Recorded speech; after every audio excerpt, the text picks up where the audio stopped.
कृष्ण हरि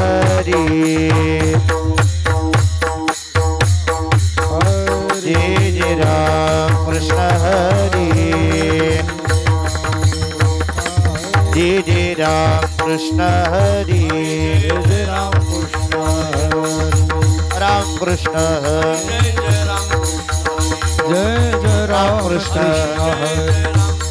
हरि जय जय राम कृष्ण हरि जय जय राम कृष्ण हरि जय जय राम कृष्ण हरि जय जय राम कृष्ण हरि जय जय राम कृष्ण हरि जय जय राम कृष्ण हरि जय जय राम कृष्ण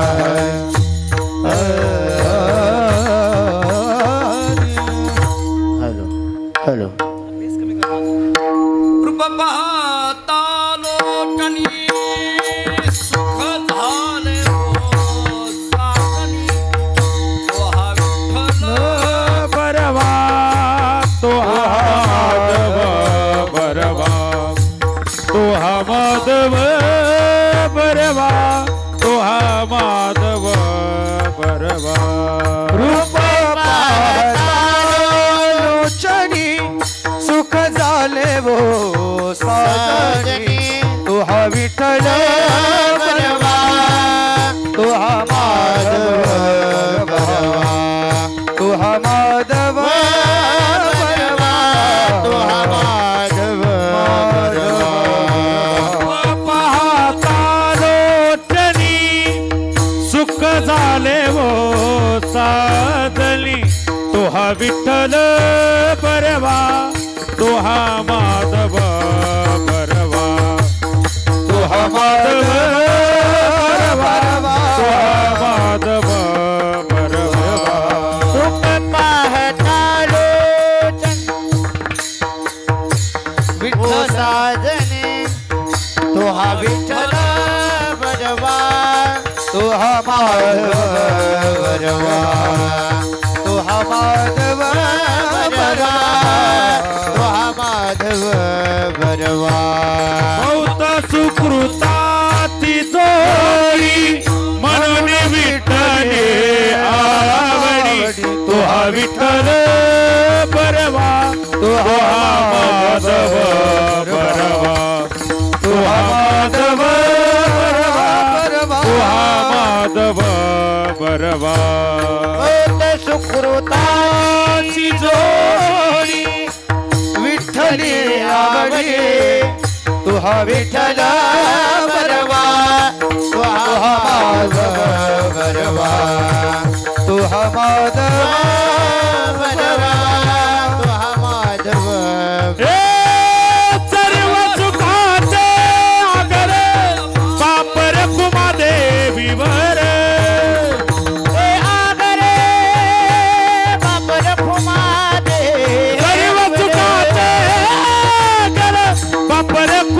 देवीवर सर्व सुखाचे बापर कुमा देवी सर्व सुखाचे आगर बापर कुमा देवीवर तुहा विठ्ठल बरवा तुहा माधव बरवा तुहा माधव बरवा तुहा माधव बरवा सर्व सुखाचे आगर बापर कुमा देवी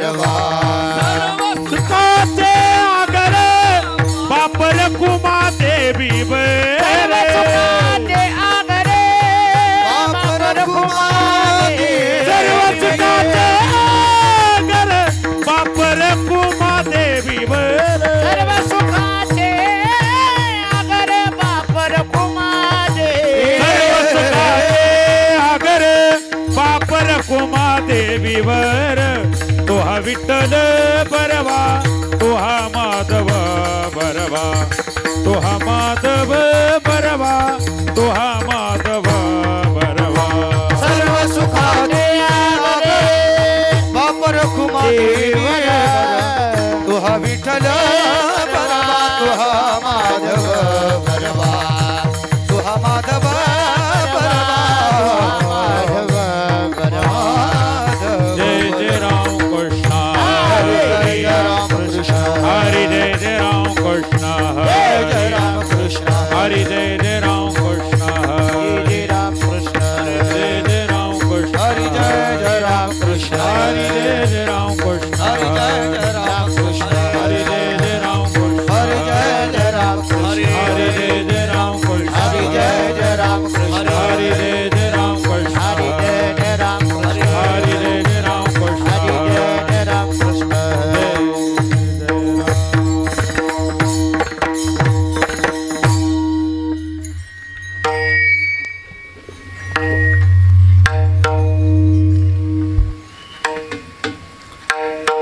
घातला दुकान देती आली आसीता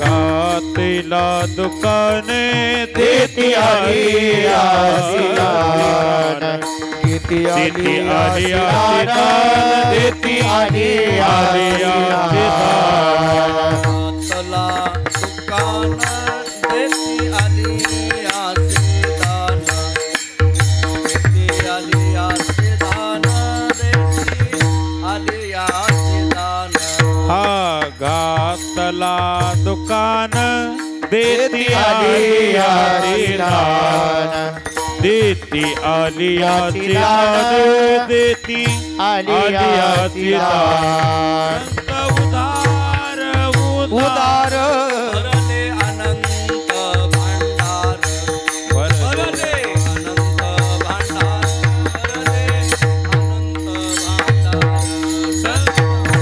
उदार उदार भरले अनंत भांडार आनंद भांडार भरले आनंद भांडार मागत्याचे पुरे धनी अनेकासे पुरे धनी अनेकासे पुरे धनी अनेकासे पुरे मागत्या शिवरे अनेका शिवरे धनी अनेका शिवरे धनी अनेका शिवरे संत उदार उदार भरले अनंत भांडार भरले अनंत भांडार भरले अनंत भांडार संत उदार उदार भरले अनंत भांडार भरले आनंद भांडार भरले आनंद भांडार कामने पोते देवे भरिले नवे रीते देवे भरिले नवे रीते देवे भरिले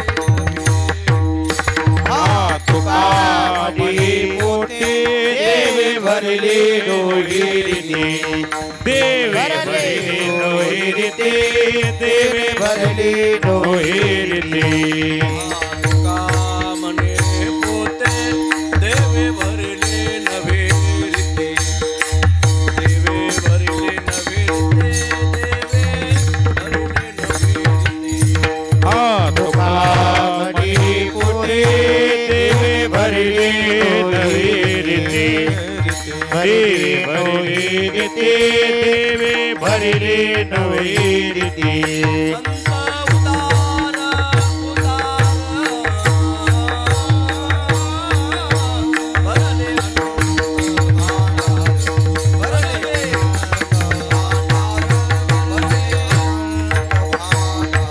संत उदार उदार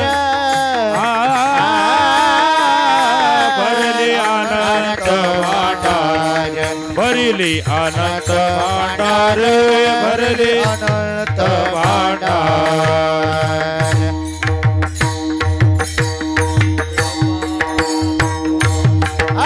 विठोबार कुमारी हरे विठोबार कुमारी विठोबार कुमारी कुमार कुमार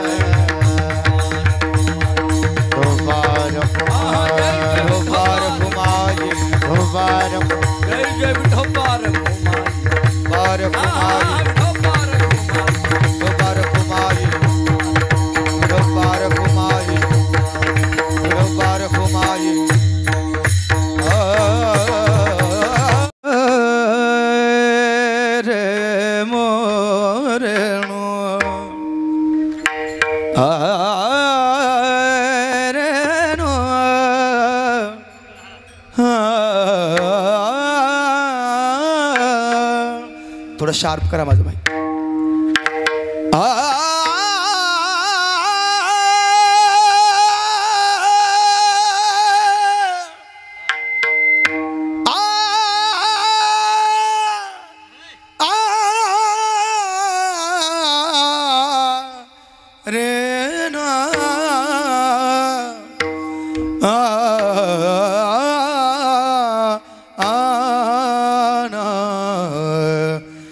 घातला दुकान,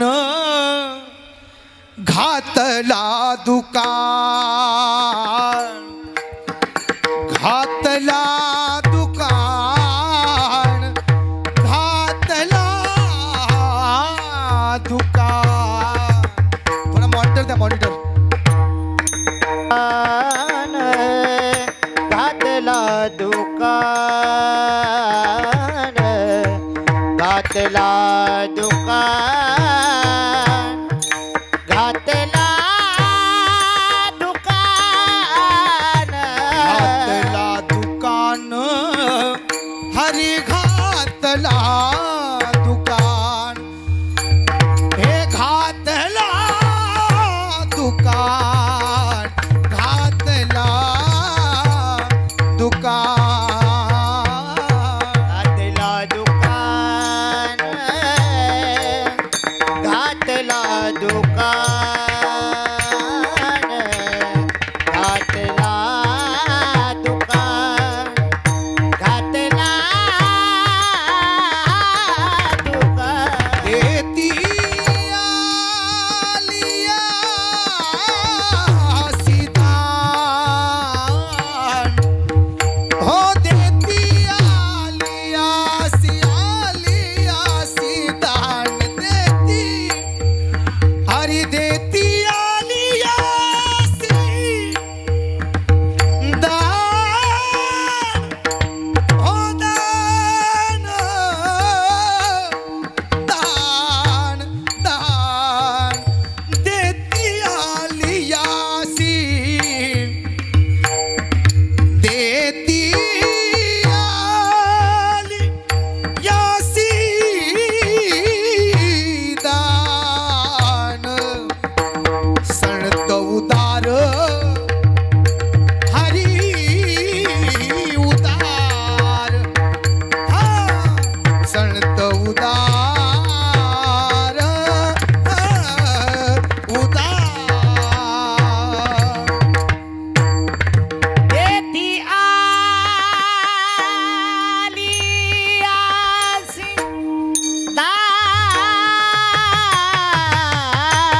सिदान, वा वा वा.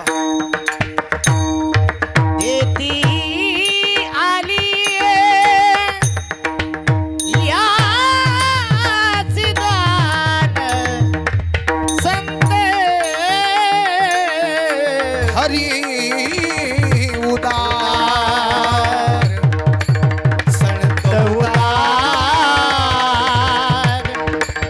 हरी उदार. भरले आनंद भांडार, भरले आनंद, आनंद, आनंद, भरले आनंद भांडार,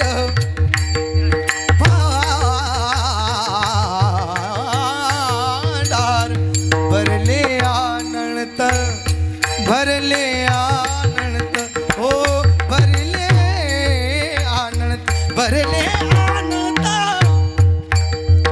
हो भांडार,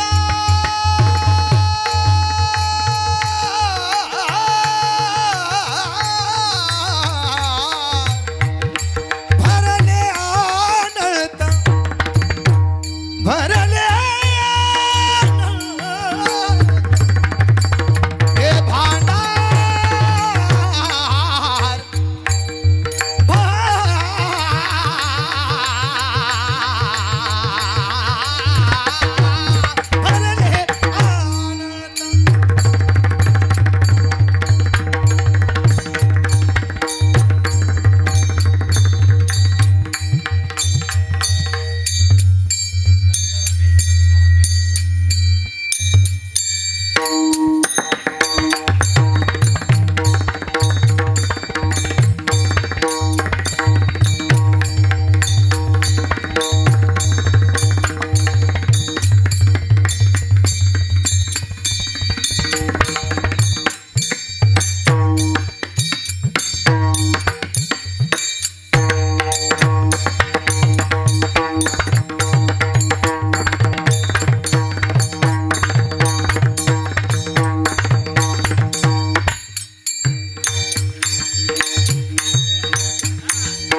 हे भरले अनंत भांडा भरले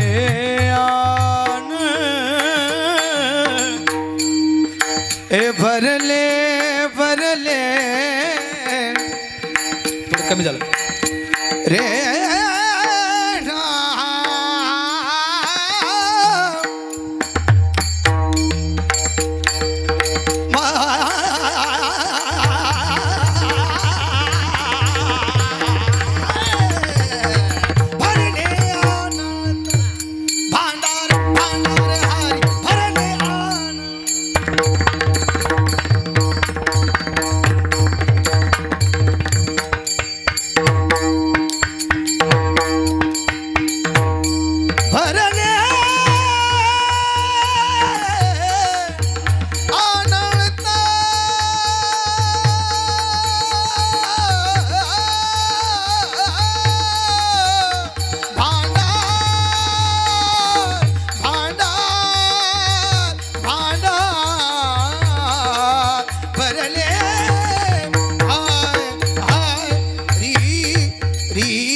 घातला दुकान देती अलियासी दान, घातला दुकान देती अलियासी दान. संत उदार उदार भरली अनंत भंडार. माग त्याची पुरी धनी अनेकासी पुरी, माग त्याची पुरी धनी अनेकासी उरे. संत उदार उदार भरली अनंत भंडार. तुका म्हणे पोते देवे भरिले नव्हे रीते, तुका म्हणे पोते देवे भरिले नव्हे रीते. संत उदार उदार भरले अनंत भंडार. पांडुरंगा प्रथम मन, पांडुरंगा करू प्रथम नमन, पांडुरंगा करू प्रथम नमन, पांडुरंगा करू प्रथम नमन. दुसरी चरण संताची, दुसरी चरणा संताजिया, दुसरी चरणा संताजिया. त्यांच्या कृपा झाले कथेचा विस्तार, त्यांच्या कृपा झाले कथेचा विस्तार, त्यांच्या कृपा झाले कथेचा विस्तार. बाबाजी सद्गुरुदास तुका, बाबाजी सद्गुरुदास तुका, बाबाजी सद्गुरुदास तुका. गुरु प्रथम नमन दुसरी चरण संताची.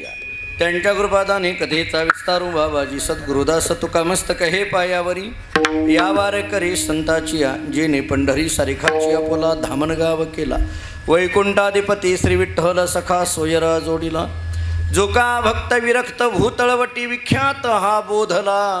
त्या श्री संत सद्गुरु मानकोजी चरणी साष्टांग मी घातीला. विठ्ठल विठ्ठल विठ्ठल विठ्ठल विठ्ठल विठ्ठल विठ्ठल विठ्ठल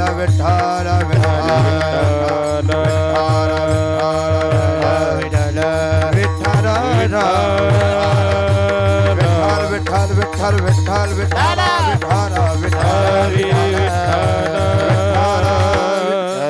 घातला दुकान देती आली या सीदान. संत उदार उदार भरली अनंत भांडार. प्रस्तुत कीर्तनरूपी सेवेकरिता म्हणजे निरूपणाकरिता प्राप्त असणारा अभंग महान भगवत भक्त जगद्गुरु श्री संत तुकाराम महाराज यांचा अत्यंत प्रसिद्ध महत्त्वाचा संतांनी केलेल्या कार्याचं वर्णन करणारा गोड असा 4 चरणाचा अभंग आहे. या अभंगातून जगद्गुरु श्री संत तुकाराम महाराज सांगतायत की संतांनी दुकान घातलेलं आहे, दुकान मांडलेलं आहे.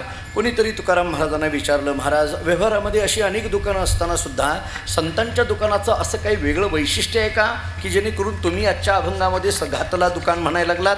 महाराजांनी या अभंगामध्ये संतांनी घातलेल्या दुकानाची 4 वैशिष्ट्य सांगितली. अभंगाच्या पहिल्या चरणातला पूर्वार्ध घातला दुकान आणि अभंगाच्या 4ही चरणातले उत्तरार्ध हे संतांनी घातलेल्या दुकानाची वैशिष्ट्य आहे. पहा, पहिलं वैशिष्ट्य काय? देती आलियासी दान घातला दुकान, हे पहिले वैशिष्ट्य. दुसरं वैशिष्ट्य काय? भरले अनंत भांडार घातला दुकान, हे दुसरं वैशिष्ट्य. तिसरं वैशिष्ट्य काय? धनी आणि काशी उरे घातला दुकान, हे तिसरं वैशिष्ट्य. आणि चौथं वैशिष्ट्य काय? पोते देवे भरिले नव्हे रीते घातला दुकान, हे चौथं वैशिष्ट्य. सोप्या शब्दात सांगायचं झालं तर कोणीही आलं तरी या दुकानातून वस्तू दान केल्या जातात, हे या दुकानाचं पहिलं वैशिष्ट्य आहे. कायम माल भरलेला असतो, भरले अनंत भांडार, असं हे या दुकानाचं वैशिष्ट्य आहे. गिराईक कधीही आलं तरी माल शिल्लकच असतो, असं हे या दुकानाचं वैशिष्ट्य आहे. आणि सगळ्यात महत्त्वाचं, या दुकानातला माल कधीच नाश पावत नाही, असं ह्या दुकानाचं वैशिष्ट्य आहे. विठाला विठाला विठाला विठाला विठाला विठाला विठाला विठाला विठाला विठाला विठाला विठाला. पवित्र भूमी असणाऱ्या या इसरूळ या नगरीमध्ये भगवंताच्या कृपेने, साधू संतांच्या आशीर्वादाने श्री संत चोखोबाराय यांच्या मंदिराच्या कलशारोहणाच्या निमित्ताने सुरू असणारा हा भव्य दिव्य उत्सव आणि या उत्सवामध्ये माझ्याकडे प्राप्त झालेली ही कीर्तनाची सेवा. वारकरी संप्रदायामध्ये जी काही संतांची थोर मालिका सांगितली त्याच्यामध्ये चोखोबारायांचं नाव हे अग्रक्रमाने घेतलं जातं.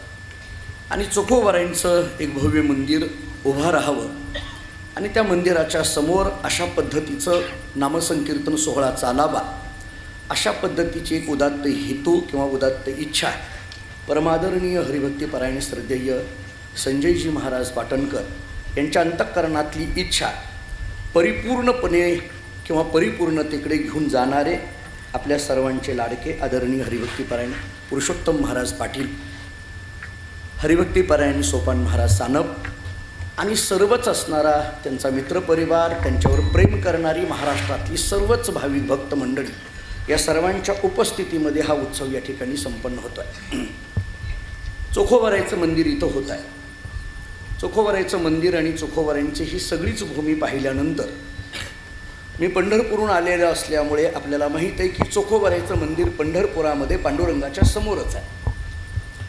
चोखोबारायांची 2 मंदिरं आपल्याला दिसून येतील.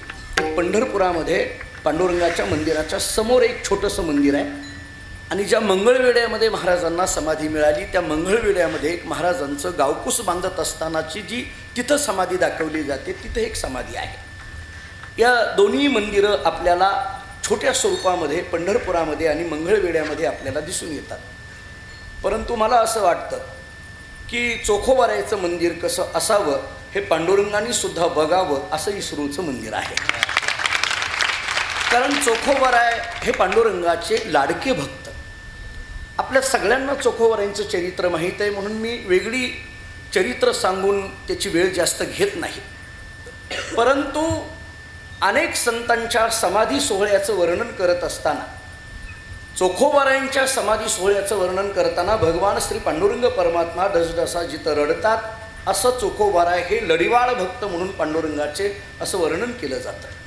आणि त्याच चोखोबारायांची एक मंदिर किंवा चोखोबारायांची मूर्ती, चोखोबारायांची भूमी म्हणून या भूमीकडे इथून पुढं भविष्यामध्ये संपूर्ण महाराष्ट्र आणि वारकरी संप्रदाय पाहिल. आणि म्हणून जसं मंगळवेढा हे क्षेत्र आहे, पंढरपूर हे क्षेत्र आहे, तसं इसरूळसुद्धा आता इथून पुढं श्री क्षेत्र इसरूळ असंच म्हणावं लागेल. त्यामुळे या भूमीमध्ये हे चोखोबारायांचं मंदिर असणं म्हणजे प्रत्यक्ष चोखोबाराय आपल्या समवेत असणं, अशी भावना आपली वारकरी संप्रदायाची आहे. तत्त्वज्ञानाने एक आपल्याला प्रक्रिया अशी सांगितली, मानवी जीवनामध्ये अधिष्ठान असावं, त्या अधिष्ठानापुढे अनुष्ठान असावं, त्या अनुष्ठानामध्ये अनुसंधान असावं, त्या अनुसंधानामध्ये अनुराग असावा, मग अनुभवाची निर्मिती होत असते. विठाला विठाला विठाला विठाला विठाला विठाला विठाला विठाला विठाला विठाला विठाला कृपेने आणि आपल्या सर्वांच्या सहकार्याने किंवा प्रेमाने हे मंदिर या ठिकाणी उभं राहिलेलं आपल्याला दिसून येत आहे. चोखोबारांच्याच या दारामध्ये हे कीर्तन असल्यामुळे चोखोबारासारख्याच महात्म्याचं वर्णन करणारा हा अभंग आहे. जगद्गुरु तुकोबारांची या अभंगातली भाषा अशी आहे. घातला दुकान देती आली असी दान, संत उदार उदार भरले अनंत भांडार. या अभंगाकडे पाहत असताना यातला जो दुकान शब्द आहे तो खूप महत्त्वाचा आहे. तुकाराम महाराजांच्या प्रत्येक अभंगाचा अभ्यास करत असताना तुकाराम महाराजांच्या प्रत्येक शब्दाला महत्त्व आहे. तुकाराम महाराजांच्या शब्दामधील प्रत्येक अक्षराला महत्त्व आहे. अक्षरालाच नव्हे, त्याला दिलेल्या वेलांटी आकार उकाराला सुद्धा महत्त्व आहे. जरा पुढं बोलतो, पहिली वेलांटी दिली का दुसरी, त्याला सुद्धा महत्त्व आहे. पहिला उकार आहे का दुसरा उकार आहे, त्यालाही महत्त्व आहे. फक्त आता पहिला आहे का दुसरा आहे हे गाथा वाचल्याशिवाय कळत नाही, हे तितकंच खरं आहे. ते गाथा पाहिल्याशिवाय कळणार नाही. पण उकाराला सुद्धा महत्त्व आहे. पहिला असेल तर पहिलाच पाहिजे आणि दुसरा असेल तर दुसराच पाहिजे. वारकरी सांप्रदायिक चाली म्हणत असताना ही सगळी दिग्गज मंडळी आहेत. आपल्याकडे चाली म्हणत असताना आपल्याकडे असे संस्कार केले जातात की महाराजांनी जर पहिली वेलांटी दिली असेल तर चाल म्हणताना स्वर रहस्व चाला पाहिजे आणि दुसरी वेलांटी दिली असेल तर चाल म्हणताना स्वर दीर्घ चाला पाहिजे. इतकी सूक्ष्मता ज्या चालींमध्ये सांभाळली जाते त्याचं नाव आहे वारकरी चाली. विठ्ठल विठ्ठल विठ्ठल विठ्ठल विठ्ठल विठ्ठल महाराजांच्या अभंगातला प्रत्येक शब्द, कोणताही शब्द सोडून देता येणार नाही, कोणतंही अक्षर सोडून देता येणार नाही. महाराजांनी जर ते अक्षर किंवा सर्वनाम जरी वापरलेलं असलं तरी त्या सर्वनामाच्या पाठीमागं सुद्धा महाराजांना काहीतरी विशेष रूपाने सुचवायचं असतं. असंच आपल्याला चिंतन करावं लागतं. मला या अभंगातला एक महत्त्वाचा शब्द पुन्हा पुन्हा आपल्यासमोर मांडायचा आहे आणि तो म्हणजे दुकान. हा दुकान शब्द नेमकं महाराजांनी का वापरला असेल? एरवी दुकान या शब्दाला व्यवहाराच्या दृष्टीने तसं फारसं महत्त्व नसतं. एरवी दुकान हा शब्द सामान्य पातळीवर वापरला जातो. तुम्ही बघा, काही बोलण्यातले जे शब्द असतात त्या शब्दांच्या योजना जर बघितल्या तर परमार्थातले शब्द वेगळे असतात आणि प्रपंचातले शब्द वेगळे असतात. प्रपंचामध्ये जे सामान्य शब्द आहेत ते परमार्थामध्ये योजना करून जमत नाही, किंवा परमार्थातले जे कठीण अत्यंत महत्त्वाचे शब्द आहेत ते प्रापंचिक पातळीवर बोलून जमत नाही. थोडक्यात प्रपंचामध्ये प्रापंचिक पद्धतीने बोलावं लागतं आणि परमार्थामध्ये पारमार्थिक पद्धतीने बोलावं लागतं. थोडं स्पष्ट बोलायचं झालं तर सभेतलं बोलणं सत्यातलं बोलणं कसं असतं हे आत्ताच ऐकलंय आपण. हे आत्ताच ऐकलं आपण. सभेतलं बोलावं कसं असतं, सप्ताहातलं बोलावं कसं असतं आपण राजांच्या मुखातून आत्ताच ऐकलं की नेमकी जरी त्यांना अनेकदा भाषणाची सवय असली तरी मंडपामध्ये आल्यानंतर वारकरी संप्रदायाच्या सगळ्या मेळाव्यामध्ये आल्यानंतर मी थोडंसं स्पष्ट बोलतो. आपल्या सगळ्या शब्दावर सुद्धा संयमन छत्रपतींना सुद्धा करावं लागत असेल तर वारकरी संप्रदायाची ताकद काय आहे हे लक्षात येत असेल. छत्रपतींनी 2-3 वेळेस त्याचा उल्लेख केला.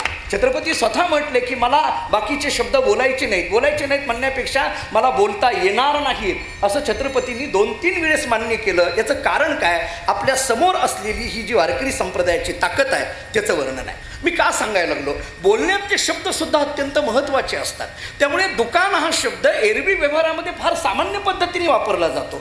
दुकान या शब्दाला तसं व्यवहारामध्ये फारसं आपण महत्त्व देतो अशातला भाग नाही. जरा पुढं गमतीने बोलायचं झालं तर कधी कधी आता एवढा मंडप भरलेला आहे किंवा दुपारच्या वेळेला काही मंडळी इथं बसलेली असतील किंवा सायंकाळच्या वेळेला समजा 6-7 वाजता जर एखादा मनुष्य खांबाला टेकून जेवण झालेलं आहे आणि निवांत बसलेला आहे, आपला जो सगळा काही पसारा आहे तो असा सगळा मांडलेला आहे आणि असा बसलेला असेल तर तेवढ्यामध्ये या सप्ताहाचं नियोजन करणारे जे कोणी पूज्य महाराज असतील ते जर कोणी किंवा इथले चौकदार असतील ते आले आणि मग सप्ताहाचं सगळं कीर्तनाचं नियोजन करायचं म्हटलं की त्या माणसाजवळ जातात की जो असा निवांत बसलेला आहे आणि त्याला एकच शब्द बोलतो, तुमचं दुकान आवरा. काय बोलतो ते? हे तुमचं दुकान आवरा. मग मला कधी कधी प्रश्न पडतो की जर तुमचं दुकान आवरा इतक्या सामान्य शब्दाने सामान्य पद्धतीने दुकान शब्दाची जर योजना केलेली असेल किंवा दुकान हा शब्द इतका सामान्य वाटत असेल तर तुकाराम महाराजांनी दुकान हा शब्द संतांच्या संबंधाने का लावला? विठ्ठल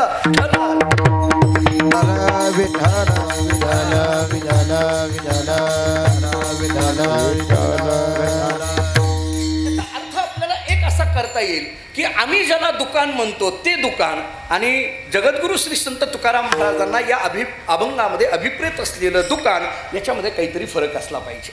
महाराज एरवी विनाकारण दुकान शब्दाची योजना करणार नाही.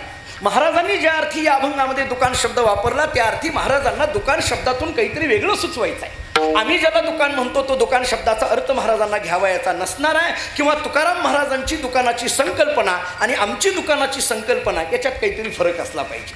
मी आपल्याला मुळात दुकान या शब्दाचा अर्थ तरी काय हे सांगून पुढे जातो. मी आपल्याला अनेक वेळेला बोलवत आलेलो आहे, किंवा अनेकदा आपण कीर्तनं ऐकतच आहात. प्रत्यक्ष रूपाने जरी ऐकत नसला तरी जिव्हाळ्याच्या रूपाने का होईना, पण अनेकदा तुम्ही कीर्तनं ऐकतच आहात. हा सगळा जिव्हाळाच आहे, दुसरा काय आहे नाही. याच्यासही इथपर्यंत जिव्हाळा आहे असं मला म्हणायचं आहे. सगळा जिव्हाळाच आहे ना. यूट्यूब चॅनलच्या माध्यमातून आपण कीर्तनं अनेकदा ऐकतो. ऐकत असताना काही शब्द असे गमतीचे असतात. त्या शब्दांची योजना कशा पद्धतीने असते पहा. मी आपल्याला साधे साधे शब्द सांगून पुढे जातो. अगदी साधे साधे.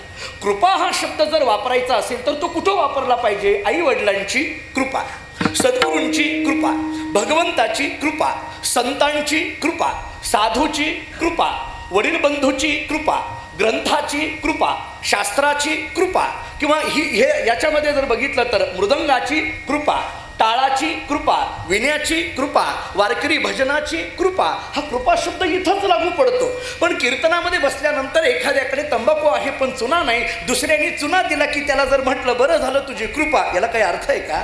कृपा शब्द इतका सामान्य आहे, असा कुठेही लावून उपयोग नाही. चुना देणाऱ्याने कधी चुना लावला कळत नाही, त्याला तुम्ही कृपा म्हणायला असं होत नाही महाराज.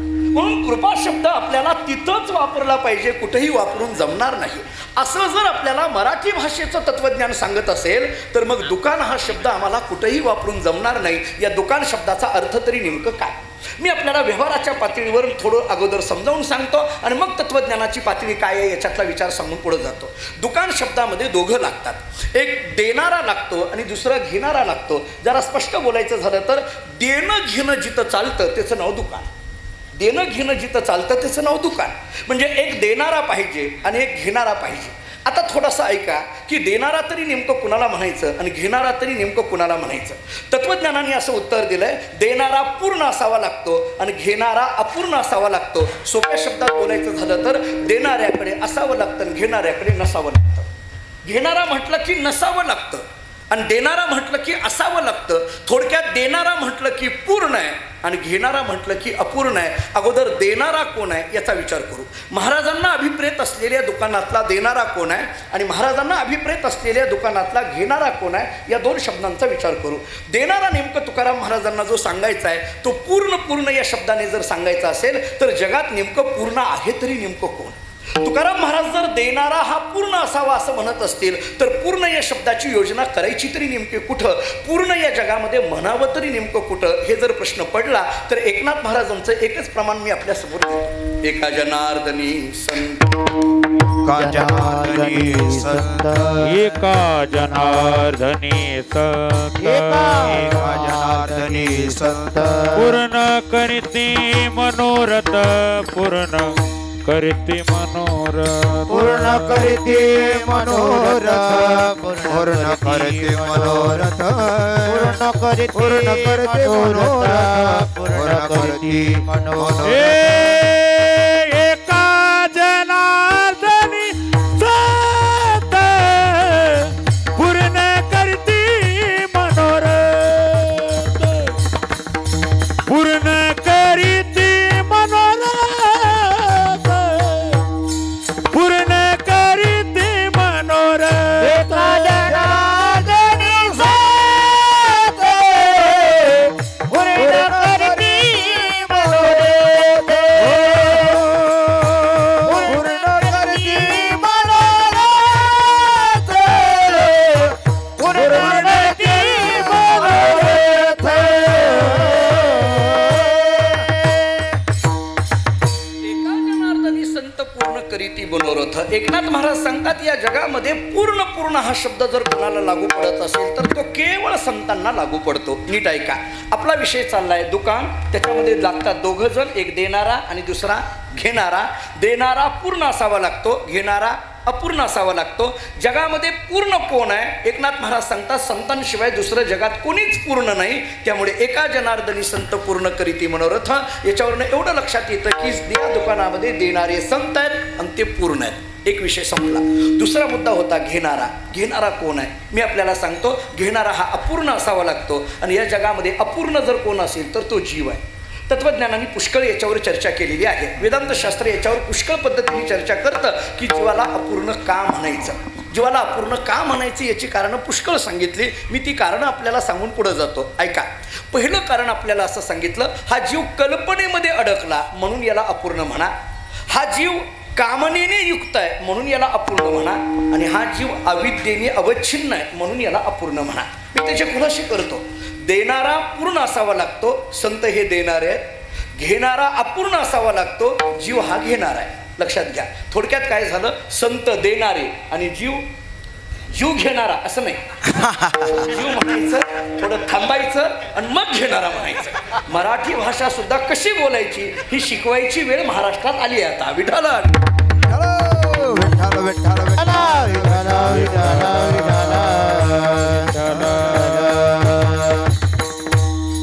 संत देणारे आहे आणि जीव हा घेणारा आहे. याला घेणारा का म्हणायचं, हा अपूर्ण आहे. हा अपूर्ण का म्हणायचं, मी 3 कारणं सांगत होतो. पहिलं कारण कल्पनेमध्ये अडकला, अपूर्ण म्हणा. दुसरं कारण कामनेने युक्त आहे, अपूर्ण म्हणा. तिसरं कारण अविद्येने अवच्छिन्न आहे, अपूर्ण म्हणा. मी थोडं तत्वज्ञानाच्या दृष्टीने याचा विस्तार करून पुढे जातो. कल्पनेमध्ये अडकला म्हणून याला अपूर्ण म्हणा. मानसशास्त्राचा थोडासा विचार सांगून पुढे जातो. ऐका. आपली जी भारतीय शास्त्र, मानसशास्त्र आपल्याला जे सांगतं ते फार गोड सिद्धांत सांगितला आहे. भारतीय मानसशास्त्र आम्हाला असं सांगतं, वस्तू दुःख देत नसते, वस्तूच्या संबंधाने निर्माण झालेली ममत्वाची कल्पना दुःख देत असते. माझं बोलणं पुन्हा ऐका. वस्तू दुःख देत नाही. ऐका. वस्तू वस्तू म्हणून स्वीकारली की सुखही नाही दुःखही नाही, पण वस्तू माझी म्हणून स्वीकारली की सुख दुःखाचा जन्म झाला. मी इथंच उदाहरण देतो. हा माईक आहे, हा माईक म्हणून स्वीकारला की सुखही नाही दुःखही नाही. हा माईक माझा असं म्हटलं की याचा आवाज चांगला आला की सुख आहे, याचा आवाज कमी आला की दुःख आहे. मला कधी कधी प्रश्न पडतो, आम्ही कीर्तनकारी इथं उभा राहिलो की ते सुनीलला म्हणत असतो माझ्या माईकला आवाज दे. गायक म्हणत असतात माझ्या माईकला आवाज दे. वादक म्हणत असतात माझ्या माईकला आवाज दे. मला कधी कधी प्रश्न पडत असतो, तो स्पीकरवाला म्हणत असेल माईक माझा, हे का लागलाय माझा माझा म्हणायला, तासाभरामध्ये माझं माझं म्हणायला लागला. माझा असा शब्द वापरतो. माईक म्हणून स्वीकारा, सुखही नाही दुःखही नाही. माईक माझा असं म्हटलं की सुख दुःखाला जन्म झाला. तत्वज्ञानाची भाषा सांगून पुढे जातो. महाभारत आम्हाला काय सांगतं ऐका. महाभारताचे शब्द असे आहेत, द्रव्याक्षरस्तु भवेन मृत्यू त्र्यक्षर ब्रह्म शाश्वतम ममेतीच भवेन मृत्यू न ममेतीच शाश्वतम.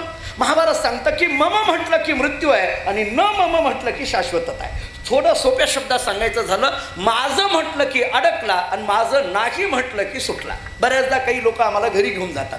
आता कीर्तनकार मंडळी, आम्ही माझ्यासह इथं अनेक कीर्तनकार मंडळी आहेत. रोज आम्ही कीर्तनं करत महाराष्ट्रामध्ये आणि महाराष्ट्राच्या बाहेरही आम्ही फिरत राहतो. आणि मग कुठंतरी कीर्तन झाल्यानंतर कोणीतरी त्या गावातलं ओळखीचं भेटतं. कीर्तन झाल्यानंतर त्यांचा आग्रह असतो महाराज आमच्या घरी चला. मग आम्ही म्हणतो नाही हो पुढला प्रवास आहे. ते म्हणतात नाही नाही नाही महाराज आमच्या घरी आलं पाहिजे. कुठून तरी ओळख काढतात, पाहुणे रावळे ओळखी पाळखी सगळं काढतात. आम्ही त्यांच्या घरी जातो. खरं तर कीर्तन झाल्यानंतर आम्हाला आमच्या घरी जायची घाई असते आणि हे याच्या घरी घेऊन जातात. मला कळत नाही. आता आम्हाला पुढचा प्रवास ओळखायचा असतो पण हा आग्रह करतो त्याच्या घरी घेऊन जातो. मग आता आम्ही घरी जातो. घरी गेल्यानंतर गप्प बसत नाहीत माणसं. ते त्याचं 2 मजली घर होतं. ते 2 मजली घर फिरवायला लागला. इकडं खालीवर फिरवायला लागला. आता आम्ही फिरत राहिलो. रात्री 12 वाजता चहा प्यायचा असतो. पुढलं सांगत नाही काय असतंय ते. नुसता चहाच नसतो, पुढलं बरंच आम्हाला काय काय देतात म्हणून आम्ही फिरतो. उगेच फिरत नाही आम्ही घरात. आणि मग सगळं त्याचं घर फिरत राहतो. अख्खं घर फिरून झाल्यानंतर ते माणूस मला विचारायला लागला, महाराज कसं वाटलं घर? आम्ही वाईट म्हणणार आहे? नाही, तुमच्या घरात येऊन तुमचं घर वाईट म्हणायचं आम्हाला काय पडलंय महाराज? आम्ही अशी गमतीचे असतो. आम्ही म्हणतो अरे बाबा काय घर बांधलंय. असं घरच बघितलं नाही. आम्ही सगळ्याच्याच घराला म्हणतो, तुमच्या म्हणतो अशातला भाग नाही. हे आमचं ठोकताळ्यातलं वाक्य आहे. एखाद्या वेळेस आमची प्रमाणं कमी पडतील पण ही वाक्य आमची पाठ आहे. आम्ही ही वाक्य मी आज जाहीर बोलतोय कारण चोखोबराच्या समोर आहे आणि हे माझ्यासह सगळ्यांच्या बाबतीत आहे. हे काय मी एकट्याच्या बाबतीत बोलतोय, आम्ही बोलतो. आणि मग बोलायला लागल्यानंतर मग ते सगळं घर दाखवायला लागला. 2-3 मजले त्यांनी फिरून दाखवले. ते दोघं भाऊ होते. मला सांगायचं आहे मम आणि न मम, नीट ऐका. ते या महाराज ते दोघं भाऊ आम्हाला घेऊन फिराय. विठ्ठल विठ्ठल विठ्ठल विठ्ठल विठ्ठल विठ्ठल विठ्ठल विठ्ठल विठ्ठल विठ्ठल विठ्ठल विठ्ठल. झाले आणि फिरून झाल्यानंतर सगळं घर दाखवलं. ही अमुक खोली ती तमुक खोली सगळं दाखवलं.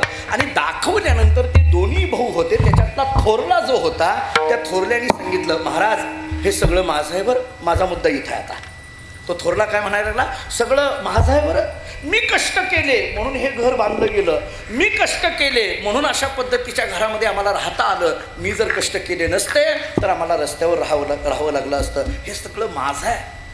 धाकटा जो होता ना तो आत्तापर्यंत एक शब्दही बोलत नव्हता. हे घर म्हणून दाखवत होता तेव्हा धाकटा एक शब्दही बोलत नव्हता. पण थोरल्याच्या मुखातून जेव्हा शब्द आले हे सगळं माझं आहे, तेव्हा धाकट्याने माझ्या कानात हळूच सांगितलं, महाराज आमचं ठरलंय, वरचं त्याला खालचं मला. उदाहरण संपलं. कळलं का? पहा, मी किती सूक्ष्म उदाहरण देतोय आपल्या रोजच्या घरातलं. माझं म्हटलं की दुःखाला आरंभ झाला. मी जाऊ द्या, मी एक सिद्धांत सांगतो. इथं इस्रूळ आणि परिसरातली एवढी मंडळी उपस्थित आहेत, मला सांगा मी शून्य हातावर काढला, भांडणं आहेत का हो याच्यात? इथं बसलेल्यापैकी कोणी म्हणेल का अर्धा शून्य मला आणि अर्धा तुम्हाला, असं कोणी म्हणेल नाही. या शून्याच्या पुढं एक लावा, काय झाली संख्या? 10. या 10 मध्ये मात्र भांडणं आहेत, 5 माझे आणि 5 तुझे. शून्य काढा, भांडणं नाही, तुझं माझं नाही, पण त्याच्या पुढे एक लावा, संख्या झाली की त्याच्यामध्ये भांडण आहे. तत्वज्ञान असं सांगतं, जिथं आकार आहे तिथं भांडण आहे आणि जिथं निराकार आहे तिथं शांतता आहे. विठाला विठाला विठाला विठाला विठाला विठाला विठाला.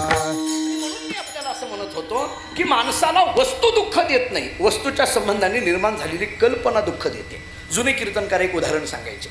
एखादा शिष्य एखाद्या गुरुजींकडे गेला आणि गुरुजींकडे गेला, गुरुजींच्या पाया पडला आणि गुरुजींना म्हणायला लागला, गुरुजी माझ्या जीवनामध्ये खूप दुःख आहे, या दुःखातून बाहेर पडण्याचा मार्ग सांगा. गुरुजींनी त्याच्याकडे पाहिलं आणि त्याला सांगितलं, थांब मी तुला एक उदाहरण देतो. तो म्हटला, काय? काही नाही, कल्पना कर मी तुला एका खोलीमध्ये घेऊन गेलो. तो म्हटला, बरं. कल्पना कर तुला मी एका खुर्चीवर बसविलं. तो म्हटला, बरं.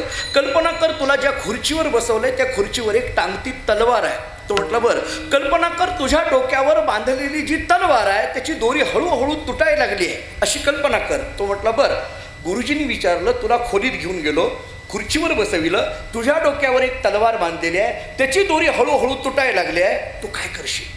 तो म्हटला, गुरुजी मी ताबडतोब खुर्चीवरनं उठून जाईल, भले ती खुर्ची कोणती का असेना, मी ताबडतोब सोडेल, मी त्याचा विचार करणार नाही. मला कधी सोडायची गरज पडली, पहाटे म्हटलं पहाटे सोडेल, त्याचा विचार नाही. मी कधीही जाईल म्हटलं, त्याचा विषय नाही. मी लगेच उठून जाईल, मी त्या खुर्चीवर बसणार नाही. कोण घ्यायला लागलाय, इथं नाही जमलं मी महाराष्ट्राच्या बाहेर जाईल, खुर्ची काही करेल, त्याचा विषय नाही, पण मी जाईल, मी काही थांबणार नाही. अंगावर येतंय म्हटल्यानंतर चार्टर विमान घेऊन जाईल, पण त्याची काळजी करू नको.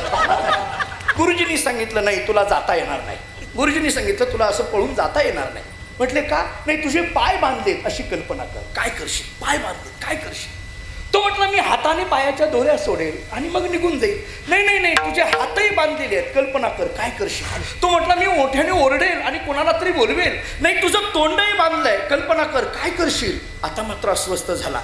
पाय बांधले, हात बांधले, तोंड बांधलं, तलवार डोक्यावर आहे, ती दोरी हळूहळू तुटायला लागली आहे, एवढा अस्वस्थ झाला आणि तो गुरुजींना म्हणायला लागला, गुरुजी मला कळेना मी काय करू? गुरुजींनी सांगितलं, ही कल्पना आहे, डोक्यातून बाजूला काढ, दुसरं काही करू नको. कळालं? पहा, मी माझा मुद्दा इथे येतोय. कल्पना आहे ही डोक्यातून बाजूला काढ. आता मी जे सिद्धांत सांगतो तो नीट ऐका. या जगामध्ये राहत असताना सुद्धा जग ही एक कल्पना आहे असं समजून जगात राहिलं की जगात राहूनही जगाचं दुःख होत नाही. विठाला विठाला विठाला विठाला विठाला विठाला.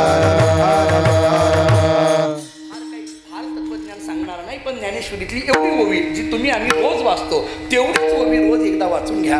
सुखी संतोषा न यावे, दुःखी विषादा न भजावे, लाभालाभ न धरावे मना माझी. एवढ्या ओवीचा आचरण किंवा या ओवीचा अनुभव ज्याच्या जीवनामध्ये आला त्याला बाकी काहीही करण्याची गरज पडत नाही. पण हा जीव दुःखी का आहे याचं उत्तर देताना तत्वज्ञानाने सांगितलं, कल्पनेमध्ये अडकला म्हणून दुःखी. पहिला मुद्दा माझा संपला. आता दुसरा सांगतो, कामनेने युक्त आहे म्हणून याला दुःखी म्हणा. आता ही कामना या शब्दाचा अर्थ नेमकं काय? कामना कामना म्हणायचं तरी नेमकं कशाला? मी आपल्याला त्याचा शब्दशः अर्थ सांगतो आणि त्याला ज्ञानेश्वरी ती काही ओव्या देऊन पुढे जातो. ऐका, कामना या शब्दाचा मराठी शब्दकोशातून जर आपण अर्थ पाहायला गेलो तर क अधिक आम अधिक ना बरोबर कामना. विग्रह कसा होतोय बघा. कामना हे आहे का नाही, क अधिक आम अधिक ना बरोबर कामना.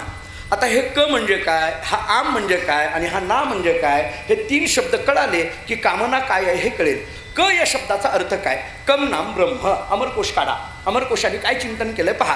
कम नाम ब्रह्म. क या शब्दाचा अर्थ एक सांगितला जातो ब्रह्म. क या शब्दाचा दुसरा अर्थ सांगितला जातो पाणी. आणि क या शब्दाचा तिसरा अर्थ सांगितला जातो सुख. म्हणजे क या शब्दाचा अर्थ ब्रह्म म्हणा, किंवा क या शब्दाचा अर्थ पाणी करा, किंवा क या शब्दाचा अर्थ सुख करा. आपण कशा करता पाहतोय? कामना याच्या करता. क या शब्दाचा अर्थ सुख करा. आता दुसरा शब्द कोणता आहे? क अधिक आम. आम या शब्दाचा अर्थ काय? क म्हणजे सुख हे कळलं. आम या शब्दाचा अर्थ काय? जरा आयुर्वेदामध्ये या. आयुर्वेदामध्ये 2 शब्द जोडून सांगतो म्हणजे कळेल. आमाशय आणि पित्ताशय असे 2 शब्द जोडून आहेत बघा. आमाशय आणि पित्ताशय. आयुर्वेदिक डॉक्टरांकडे गेलं की ते आपल्याला आमाशय किंवा पित्ताशयाच्या संबंधाने औषधं द्यायला लागतात. हे आमाशय म्हणजे तरी नेमकं काय असतं? आमाशय या शब्दाचा अर्थ असतं कच्च. म्हणजे आम या शब्दाचा अर्थ झाला कच्च. आता क या शब्दाचा अर्थ झाला सुख. आम या शब्दाचा अर्थ झाला कच्च. आता कोणता शब्द राहिला? ना. ना या शब्दाचा अर्थ काय? अभिलाषा म्हणजे इच्छा.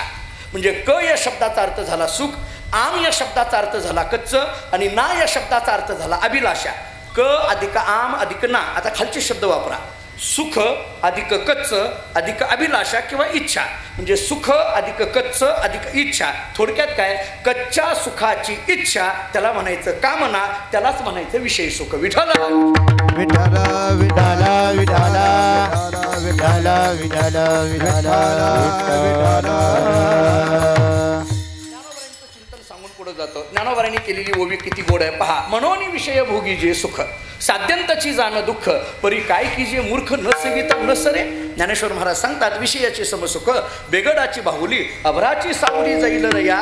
विषय सुखाला जरी आम्ही सुख म्हणत असलो तरी ज्ञानेश्वर महाराज सांगतात साध्यंताची जाण दुःख. आणि अशा विषय सुखामध्ये जो अडकलेला आहे तो जीव आहे. म्हणून याला अपूर्ण म्हणा, म्हणून याला दुःखी म्हणा, म्हणून याला घेणारा म्हणा. किती गोष्टी झाल्या आतापर्यंत? 2. मला सांगायच्या 3. आणखीन एकदा सांगतो. कल्पनेमध्ये अडकला म्हणून याला अपूर्ण म्हणा, म्हणून हा दुःखी आहे, म्हणून याला घेणारा म्हणा. दुसरी गोष्ट, कामनेने युक्त आहे म्हणून याला अपूर्ण म्हणा, म्हणून हा दुःखी आहे, म्हणून याला घेणारा म्हणा. आता तिसरा मुद्दा सांगतो. अविद्ये म्हणून या जीवाला अपूर्ण म्हणा. आता हे अविद्या शब्दाचा तरी अर्थ काय? अविद्या म्हणायचं तरी नेमकं कशाला?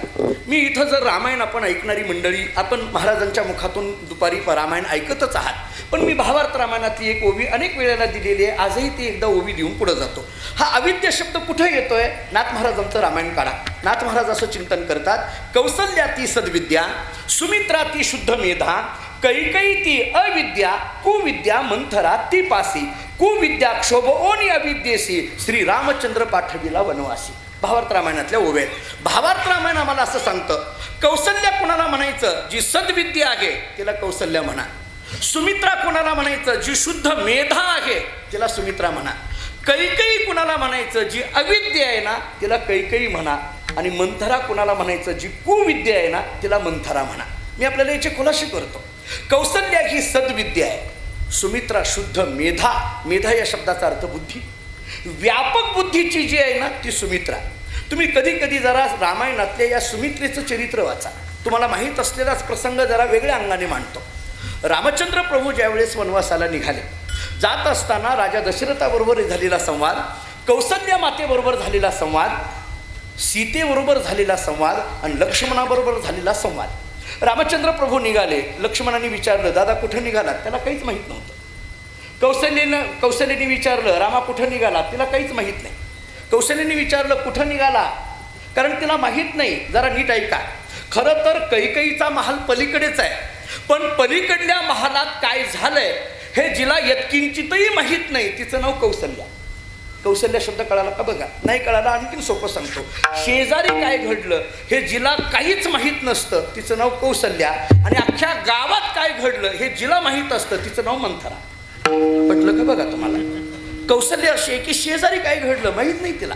सगळं रामचंद्र प्रभूंनी सांगितलं. लक्ष्मणाने विचारलं काय झालंय? सगळं सांगितलं. लक्ष्मण सांगतात मीही येणार. लक्ष्मणजी सुमित्रेकडे जातात. मला सुमित्रा सांगायची आहे, नीट ऐका. पाया पडतात आणि सुमित्रेला सांगतात, आई रामचंद्र प्रभू 14 वर्ष वनवासाला निघालेले आहेत, मी जाऊ का? सुमित्रेने जे उत्तर दिलं त्याच्यातून सुमित्रा कोण आहे हे कळेल. सुमित्रेने लक्ष्मणाकडे पाहिलं आणि सांगितलं, लक्ष्मणा रामाबरोबर वनवासाला जाऊ का? हा प्रश्न तू विचारतोस ना मला, मग नीट ऐक. माझी परवानगी न घेता रामचंद्र प्रभू बरोबर तू जर वनवासाला गेला असता तर माझा पुत्र शोभला असता म्हटले.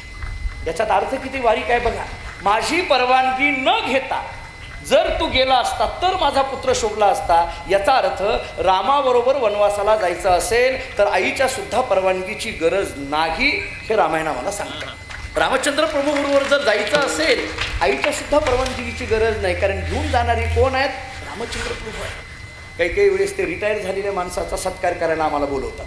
ते नोकरीतून रिटायर झालेले असतात, आता ते बोलवतात आम्हाला. आमच्याकडे ते फडावर भरपूर असे असतात महाराज, बोलवतात. आम्ही जातो. का जातो? कारण हे रिटायर झालंय म्हणजे उपयोगी पडेल असं म्हणून जातो. असा एक विचार करून आम्ही जातो. नाही ते गेलो, त्याला सत्कार वगैरे केला, हार घातला. त्यांनी मला उत्तर देताना सत्कारात दिलं, महाराज आता इथून पुढे मी तुमच्याच मागं. मलाही म्हटलं बरं झालं गाडीत एक जण बसायला आपल्याला मिळाला, काही हरकत नाही. मी त्यांना म्हटलं बरं आता कधीपासून येतात? तो म्हटला नाही मी पालखी सोहळ्याला अगोदर येणार. म्हटलं या. कुठं येऊ, कसं येऊ? म्हटलं या प्रस्थानला. आम्ही असतोच तिथं. ते प्रस्थानला वाट बघितली, आला नाही. पुण्यापर्यंत बघितलं, आलं नाही. पुढं सासवडला पाहिलं, आलं नाही.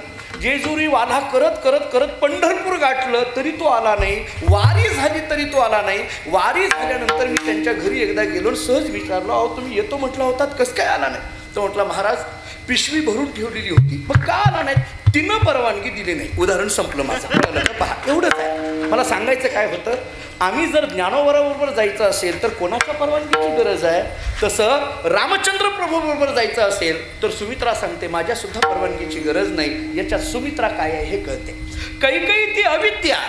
कैकेयी कोण आहे? अविद्या आहे असं सांगितलं. आणि मग अविद्या असलेली, थोडक्यात काय अविद्या, अविद्या या शब्दाचा अर्थ काय? रामायणातली कैकेयी वाचा म्हणजे अविद्या कळेल. अहो जाऊ द्या, कैकेयी हा शब्द तरी पटतो का हो तुम्हाला? ऐकायला तरी बरा वाटतो का? बरं जाऊ द्या, मला इकडली फार विदर्भातली माहिती नाही आहे. कैकेयी नावाची एखादी बाई भेटेल का आपल्या भागात? नाही ना. आमच्याकडे पण नाही. तुमच्याकडे नाही म्हणजे आमच्याकडे पण नाही. अहो महाराष्ट्रभर फिरतो आम्ही, कैकेयी नावाची एकही बाई सापडणार नाही. हा स्वभावाच्या सापडतील ती गोष्ट नाही राहिली, ते कंसातला आहे. पण कैकेयी नावाची एकही स्त्री सापडत नाही. इतका कैकेयी नावाचा शब्द तुच्छ झाला का? कारण ती विचित्र असलेली कैकेयी आहे. मग अध्यात्म सांगतं जसं रामायणातली कैकेयी ही विचित्र आहे तसं वेदांत शास्त्रामध्ये सांगितलेली अविद्या सुद्धा ही विचित्र आहे. आणि विचित्र असलेल्या अविद्येने जो युक्त आहे त्याचं नाव जीव आहे. विठाला विठाला विठाला विठाला विठाला विठाला विठाला. अज्ञान म्हणा, या अज्ञानालाच माया म्हणा. एकार्थ शब्द आहेत, किती घ्या. अज्ञानाने युक्त म्हणा, अविद्येने युक्त म्हणा, मायेने युक्त म्हणा. अज्ञान, अज्ञान याचे अर्थ भरपूर केले. अनादि भावरूपत्वे सती ज्ञानबाध्यत्वम. शास्त्र आम्हाला सांगतं जे अनादि आहे, भावरूप आहे, ज्ञानाने बाध्य आहे त्याला अज्ञान म्हणा. आणि अशा अज्ञानाने जो युक्त आहे त्याला जीव म्हणा. म्हणून तो अपूर्ण आहे, म्हणून तो दुःखी आहे. याहीपेक्षा आणखीन वेगळ्या पद्धतीने सांगतो. विकल्प ज्ञान म्हणजे अज्ञान म्हणा, विपरीत ज्ञान म्हणजे अज्ञान म्हणा. जाऊ द्या, हे सगळं नाही कळालं, मी एका शब्दात अर्थ सांगतो. आणि ज्ञान जे अपूर्ण ज्ञान असतं त्याला अज्ञान म्हणा. आता कळालं का? पहा, अपूर्ण ज्ञान त्याला अज्ञान म्हणा. गुलाबाचं फुल तुमच्याही हातात आहे आणि गुलाबाचं फुल माझ्याही हातात आहे. गुलाबाच्या फुलाचा सुगंध तुम्हाला जाणवायला लागला आणि गुलाबाच्या फुलाचे काटे मला टोचायला लागले. मी म्हणायला लागलो गुलाबाचं फुल काटेरी आहे, तुम्ही म्हणायला लागला गुलाबाचं फुल सुगंधी आहे. खरं पाहायला गेलं गुलाबाचं फुल सुगंधी आहे आणि काटेरी आहे, पण तुम्ही तुमचंच खरं म्हणता, मी माझंच खरं म्हणतो. या अपूर्ण ज्ञानालाच म्हणा अज्ञान. कळलं का? पहा, हे अपूर्ण ज्ञान याला अज्ञान म्हणा. दुसरं उदाहरण देतो. कीर्तन झाल्यावर लोक आम्हाला भेटतात आणि म्हणतात महाराज फार चांगलं कीर्तन झालं, आम्हाला बरं वाटतं. तुम्ही म्हणावं असं नाही पण बरं वाटतं. आणि मग काही लोक अशी गमतीची असतात, आमच्याकडे येतात. काही काही माणसं फार गमतीची असतात. एकाने मला विचारलं, म्हटले महाराज तुम्ही कीर्तनामध्ये इतक्या वेगवेगळी प्रमाणं दिली, वेदांतातल्या प्रक्रिया दिल्या, काही उदाहरणं दिली, आणि म्हणून इथं बसलेली जी एवढी जनता आहे या सगळ्या भाविकांना असं वाटतं आजचे जे कीर्तनकार आहेत त्यांच्या फार लक्षात राहतं असं तुम्हाला वाटतं. तुम्ही सगळे इस्रोमधले भाविक असं म्हणता आजचे कीर्तनकार आहेत त्यांना फार लक्षात राहतं. तुमचं म्हणणं असं आहे की आपल्या बोधले महाराजांच्या फार लक्षात राहतं. तुम्हाला सांगू, मी घरून निघताना माझा फेटा सापडला पण उपरणं सापडेना. म्हणून मी बायकोला म्हटलं उपरणं कुठं आहे? ती म्हटली तुमच्या काहीच लक्षात राहत नाही. उदाहरण संपलं. एवढंच उदाहरण सांगायचं होतं मला, बाकी काही नाही. मला सोपं समजून सांगायचं होतं. तुम्ही म्हणता यांच्या फार लक्षात राहतं आणि माझी बायको म्हणते माझ्या काहीच लक्षात राहत नाही. या अपूर्ण ज्ञानालाच म्हणा अज्ञान. जे तेवढ्यापुरतं मर्यादित आहे त्याला अज्ञान म्हणा, विकल्प ज्ञान आहे त्याला अज्ञान म्हणा, नको ते भासतं असं विपरीत ज्ञान आहे त्याला अज्ञान म्हणा, आणि या अज्ञानाने जो युक्त आहे त्याला जीव म्हणा. आणि म्हणून हा अपूर्ण आहे, म्हणून हा दुःखी आहे. असा एक अज्ञानी जीव जगद्गुरु तुकोबारांच्या जवळ गेला. त्याला कळे ना की याच्यातून बाहेर पडण्याकरता नेमकं मार्ग कोणता घ्यावा. आणि मग अज्ञानी जीव तुकोबारांच्या जवळ गेला आणि तुकोबारांना म्हणायला लागला, महाराज माझं अज्ञान निवृत्त व्हावं आणि मला ज्ञानोदय यावा, याच्याकरता काय करू? हे ज्ञान मिळवण्याकरता मी काय करू? ही परिपूर्णता येण्याकरता काय करू? माझी अपूर्णता जावी, कारण अपूर्ण असलेला जीव तुकोबारांच्या दारात गेला. माझी अपूर्णता जावी, परिपूर्णता यावी, काय करू? महाराज सांगतात परिपूर्णता ही परमात्म्याशिवाय होत नाही. परमात्मा नावाची वस्तू मिळाल्याशिवाय परिपूर्णता होत नाही. ज्ञानेश्वरीतली एक ओवी अत्यंत महत्त्वाची वाचून जा. तरी परमात्मा इसे जे एक वस्तू असे ते जया दिसे ज्ञानास्तव. परमात्मा नावाची वस्तू मिळाल्याशिवाय तुझी अपूर्णता जाणार नाही. मग त्यांनी पुढला प्रश्न विचारला, परमात्मा नावाची वस्तू मिळणारं दुकान तरी कुठं आहे? आमच्या गावामध्ये किराणा मालाचं दुकान आहे, आमच्या गावामध्ये औषधाचं दुकान आहे, आमच्या गावात कपड्याचं दुकान आहे, पण परमात्मा नावाची वस्तू मिळणारं दुकान तरी नेमकं कुठं आहे? अभंगाचं पहिलं चरण.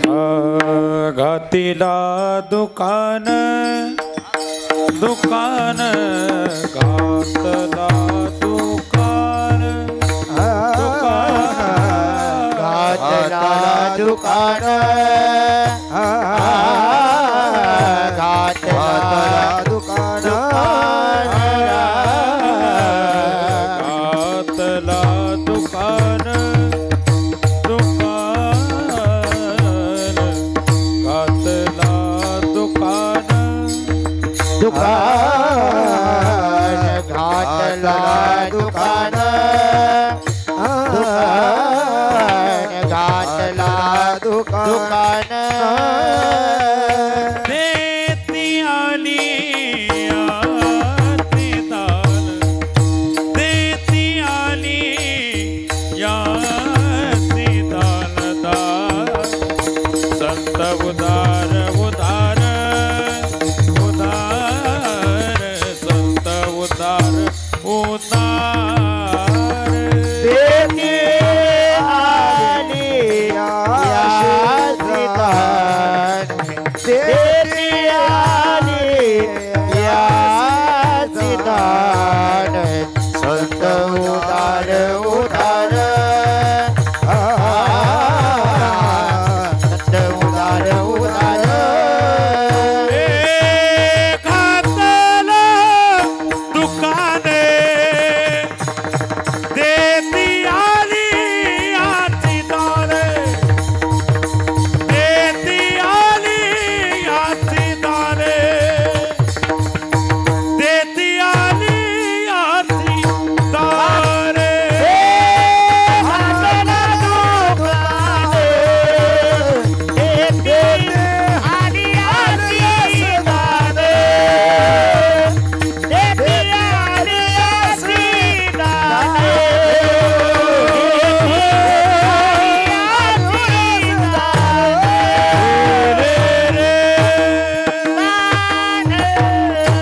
घातला दुकान देती आली अशी दान. अभंगाच्या पहिल्या चरणातला पूर्वार्ध महाराज सांगतात, परमात्मा नावाची वस्तू प्राप्त करून घेण्याकरिता कोणतं दुकान आहे? संतांनी घातलेलं दुकान आहे. घातला दुकान. एकाने महाराजांना विचारलं, का हो महाराज एवढं काय त्या दुकानात विशेष आहे? आमच्या गावातही रोज दुकानं आहेत ना, एवढं काय त्याच्यामध्ये विशेष आहे? तुकाराम महाराजांनी सांगितलं, याचा एक महत्त्वाचा विशेष आहे. काय विशेष आहे? ऐका. मी आपल्या ऐकण्यातलं एक प्रमाण देऊन पुढे जातो. महाराज सांगतात, घातला दुकान पडिये तैसा आहे वान, असं हे दुकान आहे. पडिये तैसा आहे वान. वान या शब्दाचा अर्थ प्रकार. आणि जरा दुसऱ्या शब्दात बोलायचं झालं तर व्हरायटी. शुद्ध मराठी व्हरायटी. तर हे एकदम प्रकार. आपण ते दुकानात गेलो ना, आपण ते बघा तुम्ही, मला कधी कधी प्रश्न पडतो, कापडाच्या दुकानात माणसं जातात आणि त्या दुकानदाराला उगीच मोठ्याने म्हणतात नवीन दाखवा. उगीच म्हणतात बरं का, नवीन दाखवा. तुम्हाला गुरुजी सांगू, आपण नवीन दाखवा म्हटलं की ते 10 वर्षापूर्वीचं दाखवतं, त्यालाच म्हणायचं नवीन दाखवा. आपल्याला तरी काय कळतं? पण आपल्याला असं वाटतं की नवीन दाखवा म्हटल्यामुळे दाखवलं नाही, पूर्वीचं खपवलं. तुला काय माहिती? आम्ही सुद्धा जुनच खपवत राहतोय. आम्ही तर विठाला विठा विठ्ठल विठ्ठल विठ्ठल विठ्ठल विठ्ठल विठ्ठल. नवीन आपल्याला नवीन प्रकार काहीतरी पाहिजे असतो. महाराज सांगतात असं संतांचं दुकान आहे, पडिये तैसा आहे वाहन आहे. त्या माणसाने सांगितलं महाराज तुम्हाला काय वाटतं, तुम्ही घातलेल्या दुकानामध्येच पडिये तैसा आहे वाहन असं आहे का? आमच्याकडे पण आहे ना. आमच्याकडं पण दुकानामध्ये गेल्यानंतर ज्याला ज्या पद्धतीने पाहिजे तसा प्रकार मिळतोय ना. महाराजांनी सांगितलं बरं ठीक आहे जाऊ दे. हे जे संतांचं दुकान आहे ना याचं एक दुसरं वैशिष्ट्य असं आहे, संत सज्जनी मांडिले दुकान जे जया पाहिजे ते जे जया पाहिजे. बाकी सोडा मुक्ती मुक्ती फोकाचं साठी त्याकडे कोणी न पाहिजे रे, पण जे जया पाहिजे ते आहे रे असं दुकान आहे. ज्याला जे आवडतं ते. माणसाला वाटायला लागलं प्रत्येकाच्या आवडी भिन्न भिन्न असतात. प्रत्येकाच्या आवडी भिन्न भिन्न असतात. माणसात मला कधी कधी प्रश्न पडतो, म्हणजे आता एवढा मोठा उत्सव चालतोय, इथं येणारा प्रत्येक भाविक जो आहे त्या प्रत्येकाची आवड भिन्न भिन्न. इथं कोणाला वाटायला लागलं मला रामकथा ऐकायची आहे, किती सुंदर चालली. कोणाला वाटायला लागलं मला कीर्तन ऐकायचे आहेत, किती चांगलं चाललंय. कोणाला वाटायला लागलं मला हरिपाठ फक्त ऐकायचा आहे, किती चांगला चाललाय. कोणाला वाटलं नाही नाही मला फक्त इथल्या पंक्तीचा आनंद घ्यायचा आहे, की काय किती चांगल्या पंक्ती एकाहून एक चाललेल्या आहेत. कोणाला वाटलं नाही इथला मंडप बघायचा आहे, कोणाला वाटलं नाही मंदिराचं दर्शन घ्यायचं आहे. काही माणसं अशी असतात की ते निवांत काय, त्यांना जर विचारलं ना का तुम्ही इथं कसं काय आला, उगी बघायला आलो. बरं काय हरकत नाही, ज्याला जे पाहिजे ते आहे, कोणाला नाही असं नाही. कीर्तनामध्ये सुद्धा प्रत्येक जणच कीर्तनच ऐकायला येतो अशातला भाग नाही. काही माणसं अशी गमतीची असतात, आम्हाला भेटतात आणि म्हणतात महाराज काही असू द्या पण तुमच्या कीर्तनातले पकवाज वादक चांगले होते बघा. आमचं गेलं ना म्हणजे त्यांना पकवाज ऐकायचा असतो. काही लोकांना वाटत असतं की आपल्याला या कीर्तनातल्या चाली ऐकायच्या आहेत. काही लोकांना वाटत असतं की या कीर्तनातलं तत्वज्ञान ऐकायचं आहे. काही लोकांना वाटत असतं या कीर्तनातली प्रमाणं किती योग्य आहेत हे ऐकायचं आहे. काही लोकांना वाटत असतं या कीर्तनातून एखादा पौराणिक भाग काय मिळतोय तो ऐकायचा आहे. मला असं वाटतं जर प्रत्येकाला जी जी भिन्न भिन्न आवड असेल आणि ती सगळी आवड ज्या संप्रदायाने माणसांची पुरविली तो वारकरी संप्रदाय. जे जया पाहिजे ते आहे, जे जया पाहिजे ते आहे. इथं ज्याला जे पाहिजे त्या पद्धतीने. मी तर अनेकदा असं सांगत असतो, मला असं वाटतं की ज्याला ज्याच्यातलं आवडतं आणि ज्याला ज्याच्यातलं कळतं त्याला ते विचारावं. ज्याला ज्याच्यातलं कळतं त्याला विचारावं. तिथं बसलेल्यापैकी जर एखाद्याला वाटलं की नाही आपल्याला सरपटी कशी वाजवायची आहे, मुखड्याचे बोल कसे वाजवायचे आहेत, लग्गी कशी वाजवायची आहे, विचारा. तुकाराम गुरुजी येत आहेत, विकास महाराज येत आहेत, विचारा. हे सांगतील त्यांना आवडेल. नाही तुम्हाला वाटलं की काकड्याच्या चाली कशा म्हणायच्या आहेत किंवा वासुदेवाच्या चाली कशा म्हणायच्या आहेत, दीडक्या अभंगाच्या चाली कशा म्हणायच्या आहेत, एकठुक्या अभंगाच्या चाली कशा म्हणायच्या आहेत, चौकडा चरणाच्या चाली कशा म्हणायच्या, नाताच्या चाली कशा म्हणायच्या. तर इथे ही मंडळी एवढी गोड आहे, महाराजांपासून पुरुषोत्तम महाराजांपासून सगळी मंडळी इतकी गोड आहेत. यांना विचारा, त्यांना त्यातलं आवडेल, त्यांना त्यातलं कळतं.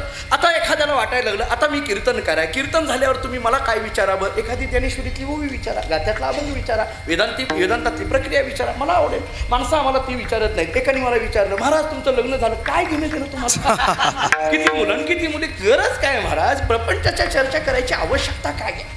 म्हणून संप्रदायामध्ये मात्र अशी भूमिका आहे की संतांनी घातलेल्या दुकानातून ज्याला जे पाहिजे ते, संगीत म्हटलं संगीत आहे, मृदंग म्हटलं मृदंग आहे, तत्वज्ञान म्हटलं तत्वज्ञान आहे, गाथा ज्ञानेश्वरी सगळं आहे, घातला दुकान.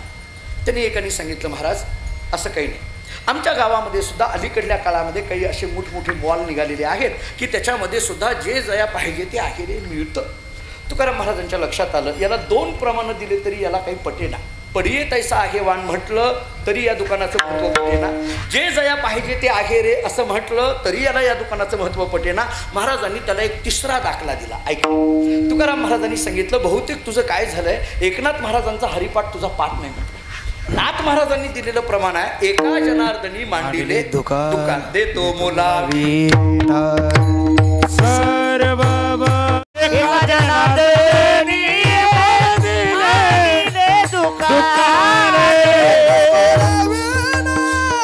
सर्व वस्तू देतो मोलावीना, सर्व वस्तू देतो मोलावीना, सर्व वस्तू देतो मोलावीना, सर्व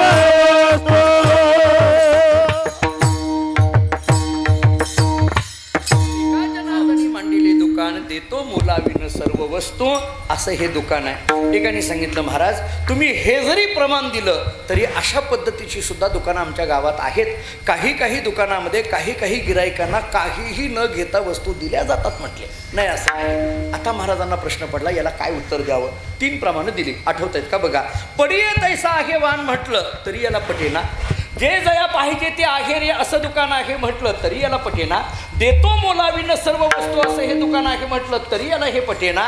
मग मात्र महाराजांनी या अभंगाची योजना केली. महाराज म्हणतात हे दुकान किती महत्वाचं आहे. देती आली अशी घातला दुकान असं दुकान म्हटलं. या दुकानावर बोर्डच आहे येथे सर्व वस्तू दान केल्या जातील. असं दुकान तुझ्या गावात आहे का दाखव म्हटलं. मी आपल्या इसरूळकरांना एक प्रश्न विचारतो. आपल्या परिसरामध्ये असं कुठं दुकान आहे का हो की ज्या दुकानावर पाटीच लिहिली आहे येथे सर्व वस्तू दान केल्या जातील. आहे का असं. नसेल तर लावून बघा. परत म्हणू नका गिराईक येईना आम्हाला असं म्हणू नका. आम्ही सगळं गिराईक तुमचं शक्य आहे.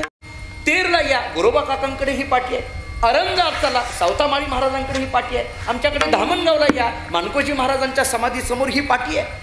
त्या अक्षरांकडे जरी आम्हाला ती अक्षरं मूर्त रूपाने वाचता येत नसली तरी ती अमूर्त रूपाने हीच अक्षर आहे. देती आली अशी दान अशीच. मी आपल्याला आणखीन त्याचा बारकावा सांगतो. मला कधी अभंगाचा अभ्यास करत असताना आश्चर्य वाटतं. घातला दुकान देती आली अशी दान. मला वाटतं की हे असंच म्हटलं पाहिजे. देती आली अशी दान. आली यासी देती दान असं नाही.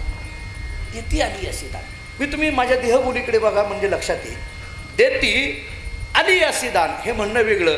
आली यासी मग देती दान हे म्हणणं वेगळं. पटलं का बघा. दोन्ही शब्दांकडे लक्ष द्या. देती आली यासी दान आणि आली यासी मग देती दान. जरा स्पष्ट बोलायचं झालं तर देती आली यासी दान हे संतांचं घर आहे. आली यासी जमलं तर मग देती दान हे माणसाचं घर आहे. असा फरक करता येईल आपल्याला. आल्यानंतर द्यायचं ठरलं वाटलं तर मग देऊ पण संत मात्र देतच राहतात असं आहे. आता आणखीन एक प्रश्न आहे. महाराज सांगतात देती आली यासी दान. आली यासी जे येतील त्यांना देतात. याचा अर्थ आपण मागायचं सुद्धा कोणाकडे ज्याच्याकडे आहे त्याच्याकडेच. ज्याच्याकडे आहे त्याच्याकडे. आम्हाला आता हे दान नेमकं कोणतं. दान म्हटलं पण कोणतं दान. मी 2 दानं सांगतो ऐका. एक ज्ञानशास्त्राच्या भूमिकेतून सांगतो आणि एक भक्तिशास्त्राच्या भूमिकेतून सांगतो. थोडी कठीण वाटतील प्रमाणे पण महत्त्वाचे सांगून पुढे जातो. अमृतानुभव काढा. ज्ञानोबारांनी केलेले चिंतन पहा. ज्ञानेश्वर महाराज सांगतात संतांच्या दुकानातून एक दान केलं जातं. कशाचं. कैवल्य कनकाची या दाना जो न कडशी तोरसाना दृष्ट्याची या दर्शना पाढावूजो. ज्ञानोबाराय बोलतात कैवल्य कनकाची या दाना. कैवल्य या शब्दाचा अर्थ मोक्ष. मोक्ष रूपी असलेलं दान देणारं एकमेव दुकान आहे ते म्हणजे संतांचं. कैवल्य कनकाची या दाना मोक्षरूपी असलेल्या सुवर्णाचं दान संतांच्या दुकानामध्ये दिलं जातं. मी आपल्याला जाता एक अर्थ सांगून पुढे जातो. आपण अनेकदा पंढरीचे वारकरी ते अधिकारी मोक्षाचे हे म्हणत असताना पंढरपूरचा वारकरी हा मोक्षाचा अधिकारी आहे असा सरळ अर्थ करतो. मी पाठामध्ये असताना गुरुरी भाऊंनी एक वेगळा अर्थ सांगितला. पाठशाळेमध्ये असताना त्यांनी मला असं सांगितलं पंढरपूरचा वारकरी हा मोक्षाचा अधिकारी आहे असा जर पाठ अर्थ केला तर अडचण काय येते. वारकरीला मोक्ष अपेक्षित आहे का उपेक्षित आहे. उपेक्षित आहे. मोक्ष सुखानुला आता म्हणणारा वारकरी आहे. मोक्ष आम्हा घरी कामारी दासी म्हणणारा वारकरी आहे. मग त्याला पुन्हा अधिकारी म्हणायचं काय गरज आहे. मग आमचे गुरुजी असं सांगायचे पंढरपूरचा वारकरी हा मोक्ष घेण्याचा अधिकारी नाही. पंढरपूरचा वारकरी मोक्ष देण्याचा अधिकारी. पंढरीचे वारकरी ते अधिकारी मोक्षाचे. ज्ञानशास्त्रातलं दान काय. कैवल्य कनकाची या दाना जो न करशी थोरसाना. एक आता भक्तिशास्त्रातलं दान सांगतो. दाता तोची एक जाना नारायण स्मरवी म्हणजे भगवंताच्या अविस्मृतीचं दान करणारं हे संतांचं दुकान आहे. हे दोन्ही नाही प्रमाण पटली तर एक महत्वाचं प्रमाण देऊन पुढे जातो. कृपादान केली संत कल्पांती सरे ना घातला दुकान देती आली अशी दान. थोडक्यात ज्ञान मागायचं आहे संतांकडे चला. भक्ती मागायची आहे संतांकडे चला. कृपा मागायची आहे संतांकडे चला. एक व्यवहारातलं वाक्य सांगतो. ज्याच्याकडे जे आहे त्याच्याकडे ते मागावं. माझं वाक्य कळतंय का बघा. ज्याच्याकडे जे आहे त्याच्याकडे ते मागावं. जुने कीर्तनकार गमतीने विनोदाने उदाहरण द्यायचे. एखादा पती घरातून बाहेर पडायला लागला की ती पत्नी त्याला सांगायची किराणा माल घेऊन या. तो घेऊन यायचा. दुसऱ्या दिवशी सांगायची औषधं घेऊन या. पुन्हा सांगायची कपडे घेऊन या. आणखीन काहीतरी घेऊन या. सोनं घेऊन या. अमुक घेऊन या. एके दिवशी तो वैतागला आणि वैतागून बायकोला म्हणायला लागला, तू रोज मला किराणा माल सांगते, औषधं सांगते, कपडे सांगते, कधीतरी बुद्धी माग, कधीतरी बुद्धी माग. तिने एका वाक्यात उत्तर दिलं, ज्याच्याकडे जे आहे तेच मागावं. जाऊ दे, फार मनावर घेऊ नका. माझा मुद्दा काय, देती आली अशी दान, मला एवढं सांगायचं आहे. हे देते पण कोण देते, ज्याच्याकडे आहे तेच देती, बाकीच्याचा देती हा शब्दच नाही. जे येतील त्यांना दान करणं हा संतांचा स्वभाव आहे. महाराज सांगतात, घातला दुकान देती आली असे दान. असं संत का करत राहतात? तुकाराम महाराज सांगतात त्यांचा स्वभावच आहे. अभंगाचं दुसरं, संत उदार उदार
संत उदार उदार भरली अनंत भंडार. विठाला विठाला विठाला विठाला विठाला विठाला विठाला.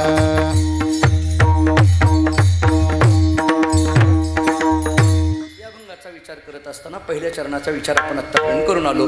दुकान या शब्दाचा अर्थ 2-3 पद्धतीने पाहिला. आणि देती आली अशी दान म्हणत असताना हे दान कोणकोणत्या पद्धतीचं असू शकतं, ज्ञानाचं दान कसं असू शकतं, भक्तीचं दान कसं असू शकतं आणि कृपेचं दान कसं असू शकतं, या तिन्ही गोष्टी आपण पाहिल्या. अशा पद्धतीच्या दुकानामध्ये संत हे देत राहतात. याचं कारण काय? तुकाराम महाराज सांगतात त्यांचा स्वभावच तसा आहे. संत उदार उदार भरले अनंत भांडार. हे उदार उदार असं आहे बरं का, उदार असं आहे, उधार असं नाही. कारण संबंध आपला उधारीशी जास्त आहे. म्हणून आपल्याकडनं एखाद्या वेळेस शब्द तर येण्याची शक्यता आहे. तर गवतीचा सांगितला. मला कधी कधी प्रश्न पडतो की महाराजांनी संतांचं औदार्य सांगत असताना 2 वेळेस उदार उदार म्हणायची काय गरज आहे? एकदा जर म्हटलं असतं घातला दुकान देती आली अशी दान, संत उदार भरले अनंत भांडार, काय येत होतं, त्याला काय अडचण होती? उदार उदार म्हणायची काय गरज आहे? यमक अलंकार करायचा होता का? त्याच्याकरता म्हटलं का? असं अजिबात नाही. बरं काय एकदा जरी म्हटलं असतं समजा संत उदार भरले अनंत भांडार, काय अडचण काय? काय टाळात बसलं नसतं का? आपण आता नाही ती बसवायला लागलो, त्याला काय अडचण येते? मग काय बसत नाही का? त्याला काय असतं? मग आता काय अडचण काय आहे? मग महाराज एकच वेळेस म्हणायच्या ऐवजी 2 वेळेस म्हणायचं कारण काय आहे? उदार उदार जर 2 वेळेस शब्द आपण जर मांडत असाल, महाराज मांडत असतील, तर नक्की महाराजांना त्याच्या पाठीमागं काहीतरी सुचवायचं आहे. इथला उदार शब्दाचा अर्थ करत असताना काय करायचा? उदार या शब्दाचा अर्थ 2 वेळेस करताना काय करायचा? माझ्या अल्पमतीने मी आपल्याला काही अर्थ सांगून पुढे जातो, नीट ऐका. याच्यातला पहिला उदार शब्द आणि दुसरा उदार शब्द जर विचार करायचा झाला, संतांकडून कशाचं औदार्य दिलं जातं? 2 गोष्टीचं. ज्ञानाचं दान करणारे संत आहेत म्हणून संत उदार 1, आणि भक्तीचं दान करणारे संत आहेत म्हणून संत उदार 2. या 2 भूमिका जरा स्वतंत्र घ्या. आमचे गुरुजी पाठामध्ये असताना असं सांगायचे, ज्ञान आणि भक्ती याचा विचार करत असताना भक्तीला सोडून ज्ञान राहू शकत नाही आणि ज्ञानाला सोडून भक्ती राहू शकत नाही. ऐका, भक्तीला सोडून असलेलं ज्ञान अहंकार निर्माण करतं आणि ज्ञानाला सोडून असलेली भक्ती भेद निर्माण करते. मी आपल्याला प्रमाण देतो. भक्तीला सोडून असलेलं ज्ञान अहंकार निर्माण करतं. नवल अहंकाराची गोटी विशेष नलगे अज्ञानापाठी, सज्ञानाचे झोंबे कंठी, नाना संकटी नाचवी. हा अहंकार असा गमतीचा आहे, कधी मनामध्ये येईल सांगता येत नाही. मी तर अनेकदा गमतीने असं म्हणत असतो, अहंकार असा कुठेतरी बसलेला असतो आणि मंडपात येऊन जर एखादा म्हणायला लागला, आपल्याला याच्यातलं काही कळत नाही, अहंकार म्हणतो हे आपलं गिराईकच नाही. पण इथं येऊन जर म्हणायला लागला, आपल्याला याच्यातलं फार कळतं, अहंकार म्हणतो तुझ्याच मानेवर बसायचं आहे, दुसरं कोणाकडे नाही. अहंकार असा गमतीचा आहे की जाणीव असणारं ज्ञान म्हणणं त्याच्या पाठीमागं तो लवकर लागतो. आमचे गुरुजी सांगायचे, अज्ञानातला अहंकार परवडला, पण ज्ञानी म्हणून घ्यायचं, अहंकारात राहायचं हे मात्र परमार्थाला परवडणारं नाही. विठाला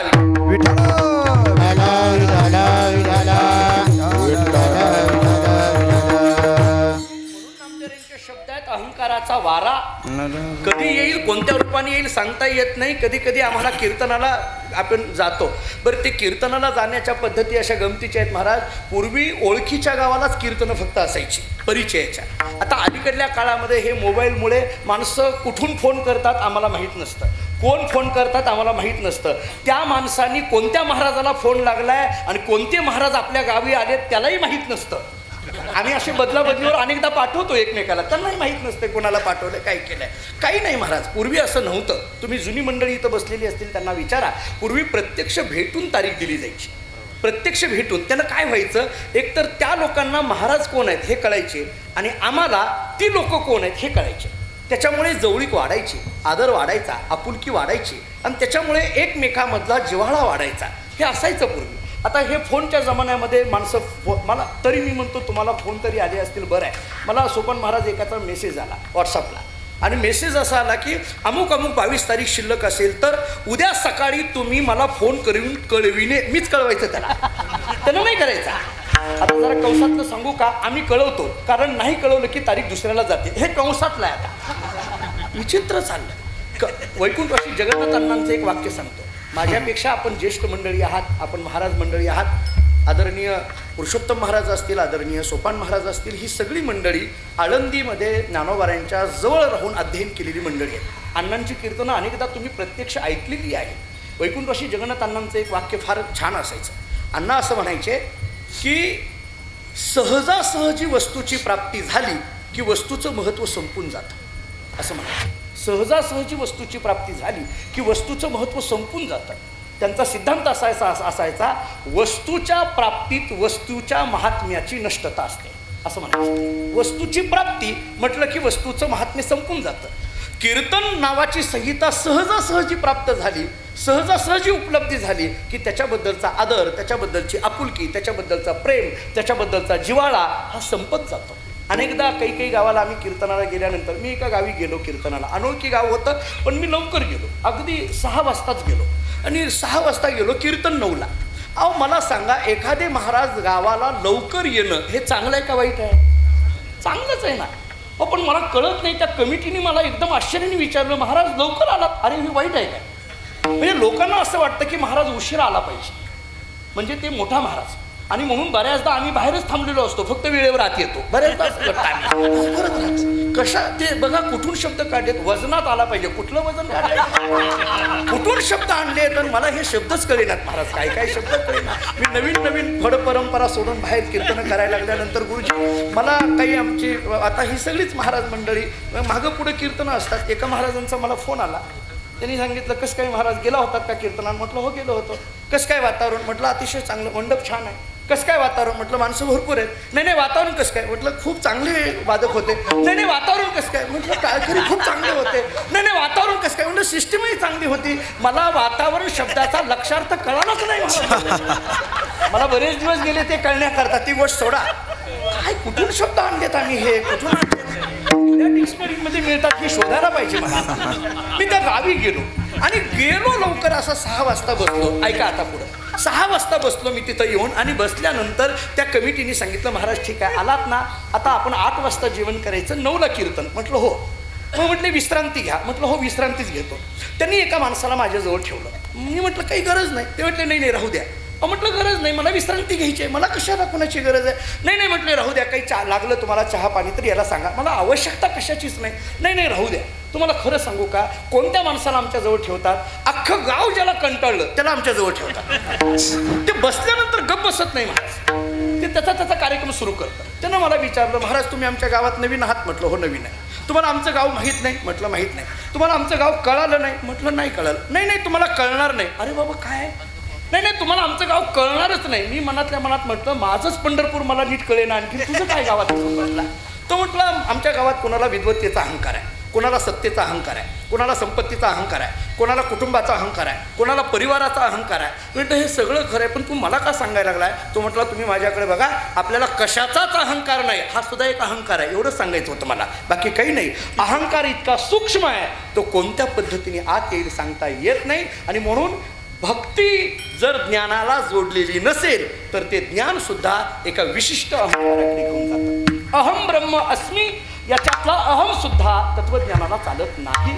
म्हणून तर जाणीव नेणीव भगवंती नाही हे शब्द आपल्याला ज्ञानोबाईंचे अमृतानुभव काढा. ज्ञानोबाई किती गोड सांगतात, किंबहुना शब्दो स्मरणदानी प्रसिद्धो परिययाही संबंध नाही येते. शब्द सुद्धा जिथं संबंध नाही संपून जातो ते तत्व म्हणजे आत्मतत्व आहे, ज्ञानतत्व आहे. त्या ज्ञानतत्वाला भक्तीची जोड मिळाली तर अहंकाराची निवृत्ती असते. त्यामुळे ज्ञानाचं दान करणारे संत आहे म्हणून संत उदार, भक्तीचं दान करणारे संत आहेत म्हणून संत उदार. संत उदार उदार एक विचार. आता दुसरा सांगतो, निर्गुण तत्वाचा साक्षात्कार हा संतांच्याच कृपेने होतो म्हणून संत उदार, आणि सगुण पांडुरंगाची गाठ सुद्धा संतांच्याच कृपेने होते म्हणून संत उदार. संत उदार उदार. आता आणखीन एक सांगतो, संत एक जरी व्यक्ती समोर आला तरी त्याच्यावर कृपा करतात म्हणून उदार, आणि अनेक जरी आले, समष्टी जरी आली तरी त्याच्यावर कृपा करतात म्हणून उदार. व्यष्टीच्या अवच्छेदकाने उदार, समष्टीच्या अवच्छेदकाने उदार. संत उदार उदार. आणखीन एक सांगतो, संत उदार आहेत, ते देत राहतात म्हणून उदार. आणि दुसरं सांगू, काहीही न घेता देत राहतात म्हणून उदार. संत उदार उदार, देत राहतात म्हणून औदार्य. मी आपल्याला जाता जाता 3 शब्द सांगून पुढे जातो. काहीतरी घेण्याच्या अपेक्षेने देतो तो माणूस आहे, काहीतरी अगोदरच घेतो आणि मग देतो तो देव आहे, आणि काहीही न घेता देत राहतात ते संत आहे. पहा पडतंय का? काहीतरी घेण्याच्या अपेक्षेने देतो पण माणूस आहे. मी एखाद्याला 100 रुपये दिले, आपली अपेक्षा असते याने आपल्याला काहीतरी द्यावं. आपण एखाद्याला 100 रुपये दिले, आपली अपेक्षा यानं काहीतरी द्यावं, काहीतरी द्यावं. 100 रुपये दिले, काहीतरी द्यावं. नाही काही देता आलं, मतदान द्यावं, घ्या 100. म्हणजे जे असेल ते असेल, आपलं फुकट नाही. आता पुढचं बोलतो, भगवान म्हणतात मी देतो पण अगोदर घेतो. सुदाम देवाला गाव सोनियाचा दिला गा, सगळं खरं आहे हो, पण मुष्टीभर पोह्यासाठी हे विष्णू मारणार नाही. कोणीतरी म्हणेन मुठभरच पोहे घेतले, शास्त्र सांगतं घेतले ना हे महत्वाचं आहे. मुठभर होते का पाठीभर होते हे महत्वाचं नाही. मुठभर का होईना पण पोहे घेतले म्हणजे घेतल्याशिवाय देत नाही तो देव आहे. आणि संतांचं मात्र असं आहे, काहीही न घेता जे अखंड देत राहतात ते संत आहेत. म्हणून संत उदार उदार महाराज सांगतात. आता पुढे घ्या, हे औदार्य नेमकं कशा पद्धतीने आहे? हे औदार्य व्यष्टी आणि समष्टीच्या पद्धतीने आहे. हे औदार्य सगुण आणि निर्गुणाच्या पद्धतीने आहे. हे औदार्य ज्ञान आणि भक्तीच्या संबंधाने आहे. आणि हे औदार्य घेण्याच्या पलीकडे असलेल्या केवळ आणि केवळ देण्याच्या संबंधाने आहे. संत उदार उदार भरले अनंत भांडार. हे अनंत अशा पद्धतीचं भांडार भरलं. अनंत या शब्दाचा अर्थ आहे अगणित. अगणित असा भांडार भरलं हे एक अर्थ, आणि अनंत अशा परमात्म्याने हे भांडार भरलं हा दुसरा अर्थ. विठाला विठाला विठाला विठाला विठाला विठाला विठाला. महाराजांना विचारलं, महाराज दुकान घातलं, आली अशी देती दान, देती आली अशी दान म्हणता. संत उदार आहेत म्हणता, मान्य आहे. अनंत अशा पद्धतीचं भांडार भरलेलं आहे, मान्य आहे. अहो सगळं खरं आहे, पण आमच्यासारखा जर एखादा मागावून आला तर मिळेल का? महाराज सांगतात, काळजी करू नका. माग त्याची पुरे आणि धनी अनेकाशी पुरे. वेळ संपत आली. माग त्याची पुरे आणि धनी अनेकाशी उरे. मला तिसऱ्या चरणातल्या एका शब्दाकडे आवर्जून तुम्हाला घेऊन जायचं आहे. धनी अनेकाशी उरे. हे उरे शब्द खूप महत्वाचा आहे. महाराज सांगतात, जे येतील त्याला तर पुरेच पुरे, पण जे मागावून येतील, मागे शिल्लक राहिलेले आहेत, त्यांच्या करता सुद्धा धनी अनेकाशी उरे. ज्ञानोबा 700 वर्षापूर्वी माग त्याची पुरे आणि 700 वर्ष झाली तरी धनी अनेकाशी उरे. असा विचार करा. तुकोबार आहे धनी अनेकाशी उरे. नाथ महाराज धनी अनेकाशी उरे. उरे हा उरे इतका शब्द गमतीचा आहे, जरा गमतीने बोलतो. उरे या शब्दावर सगळ्याचंच लक्ष आहे. नाही पटलं तर दुसरं बोलू का, उरावं असं सगळ्यालाच वाटतं. कोणी असो त्याला वाटतं उरलं पाहिजे. बघा, आम्हा कीर्तनकाराला वाटतं उरलं पाहिजे, पंक्तीवाल्याला वाटतं उरलं पाहिजे, सप्ताह करणाऱ्याला वाटतं उरलं पाहिजे. कोणी असो. आम्ही एकदा काशीला सप्ताह केला, सोपान महाराज मोठा सप्ताह केला आमच्या फडाच्या वतीने. 5-7 हजार लोक घेऊन मी गेलो आणि सप्ताह करून आल्यानंतर आमच्या पंढरपुरातल्या काही फडकरी मित्रमंडळींनी मला विचारलं, काशीला सप्ताह झाला, किती उरलं? म्हटलं होतं ती जिरलं. तुला काय सांगायचं किती उरलं? लोकांना असं वाटतं याच्यात उरतं, पण माणसाचा एक स्वभाव आहे. मग महाराजांना विचारलं, महाराज तुम्ही म्हणता माग त्याची पुरे, पण तितकंच जे मागावून येतील त्यांच्याकरता सुद्धा उरे. असे संत उदार उदार अनंत भांडार. सरतेशेवटी महाराजांना विचारलं, महाराज हे जे संतांनी घातलेलं दुकान आहे त्याच्यातला माल तरी कसा आहे?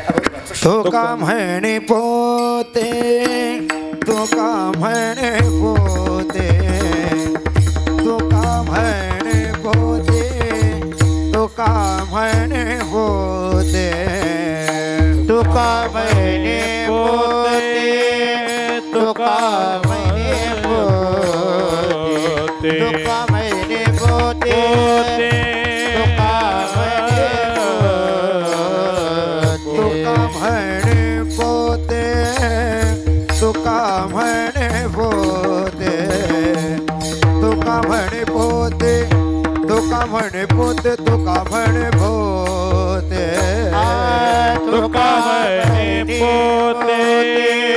तो का म्हणे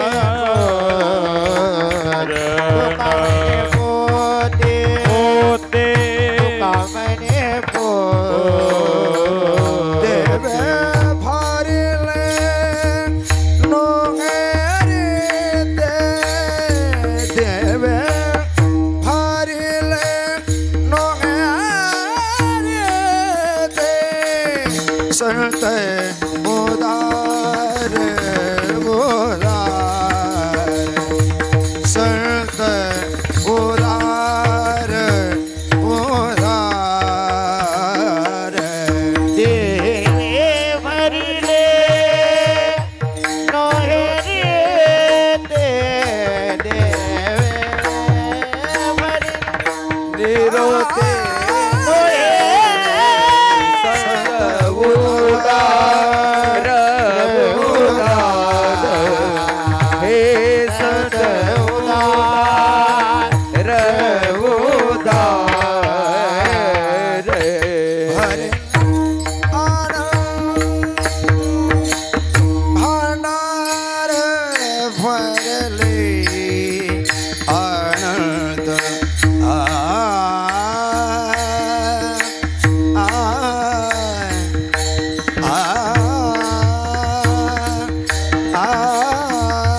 देवे भरिले नव्हे रीते. महाराजांची अभंगाच्या शेवटच्या चरणातली भाषा अशी आहे. महाराज सांगतात, घातला दुकान देती आली असे दान, घातला दुकान भरले अनंत भांडार, घातला दुकान धनी आणि काशी ओरे. या दुकानातला माल कसा? तुका म्हणे पोते देवे भरिले नव्हे रीते. तुका म्हणे पोते, तुका म्हणे पोते देवे भरिले म्हणून नव्हे रीते.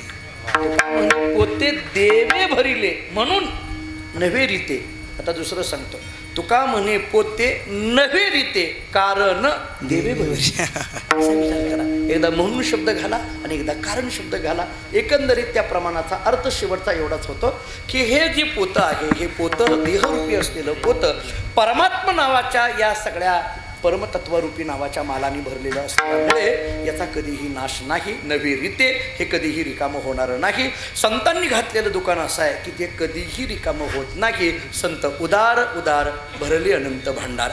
ज्ञानोबारायांनी मांडलेलं हे दुकान ज्ञानेश्वरीच्या रूपाने आजही या ठिकाणी जिवंत आहे. आजही ज्ञानोबारायांचं ते दुकान ज्ञानेश्वरीच्या माध्यमातून आपल्या समोर आहे. मी अनेक वेळेला म्हणत असतो की घरातली ज्ञानेश्वरी हेच ज्ञानोबार आहे, घरातला गाथा हेच तुकोबार आहे, घरातलं भागवत हेच नाथ महाराज. आणि आता पुढं जर आपल्याला वाटायला लागलं चोखोबार आहे कुठं आहेत, इसरूळला या, हेच चोखोबार आहे. दुसरीकडे जाण्याची गरजच पडणार नाही. मगाशी सोपान महाराजांनी सांगितल्याप्रमाणे मंदिरं अनेक होतील, व्हावीही आणि होतही राहावी.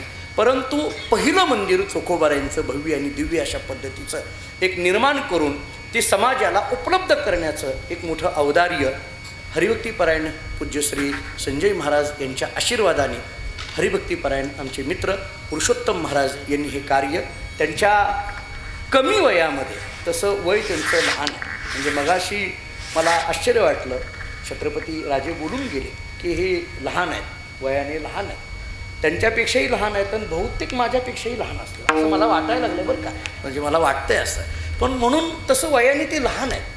पण वय लहान असताना सुद्धा आज महाराष्ट्राच्या कानाकोपऱ्यामध्ये एक आवाजाचे जादूगार म्हणून त्यांच्याकडे पाहिलं जातं. आणि तो आवाज फक्त इस्रोपुरता मर्यादित न राहता तो आवाज महाराष्ट्र आणि महाराष्ट्राच्या बाहेरही. मला आमच्याकडे कर्नाटकातला शिष्य परिवार जास्त आहे. आता या मंडळींना माहीत असेल, कर्नाटकातला शिष्य परिवार जास्त आहे. ते कर्नाटकामध्ये गेल्यानंतर सोपान महाराज कर्नाटकात गेल्यानंतर तिकडं हुबळी बेंगलोर या साईडला गेल्यानंतर काही कर्नाटकातले शिष्य भजनी आहेत नवीन.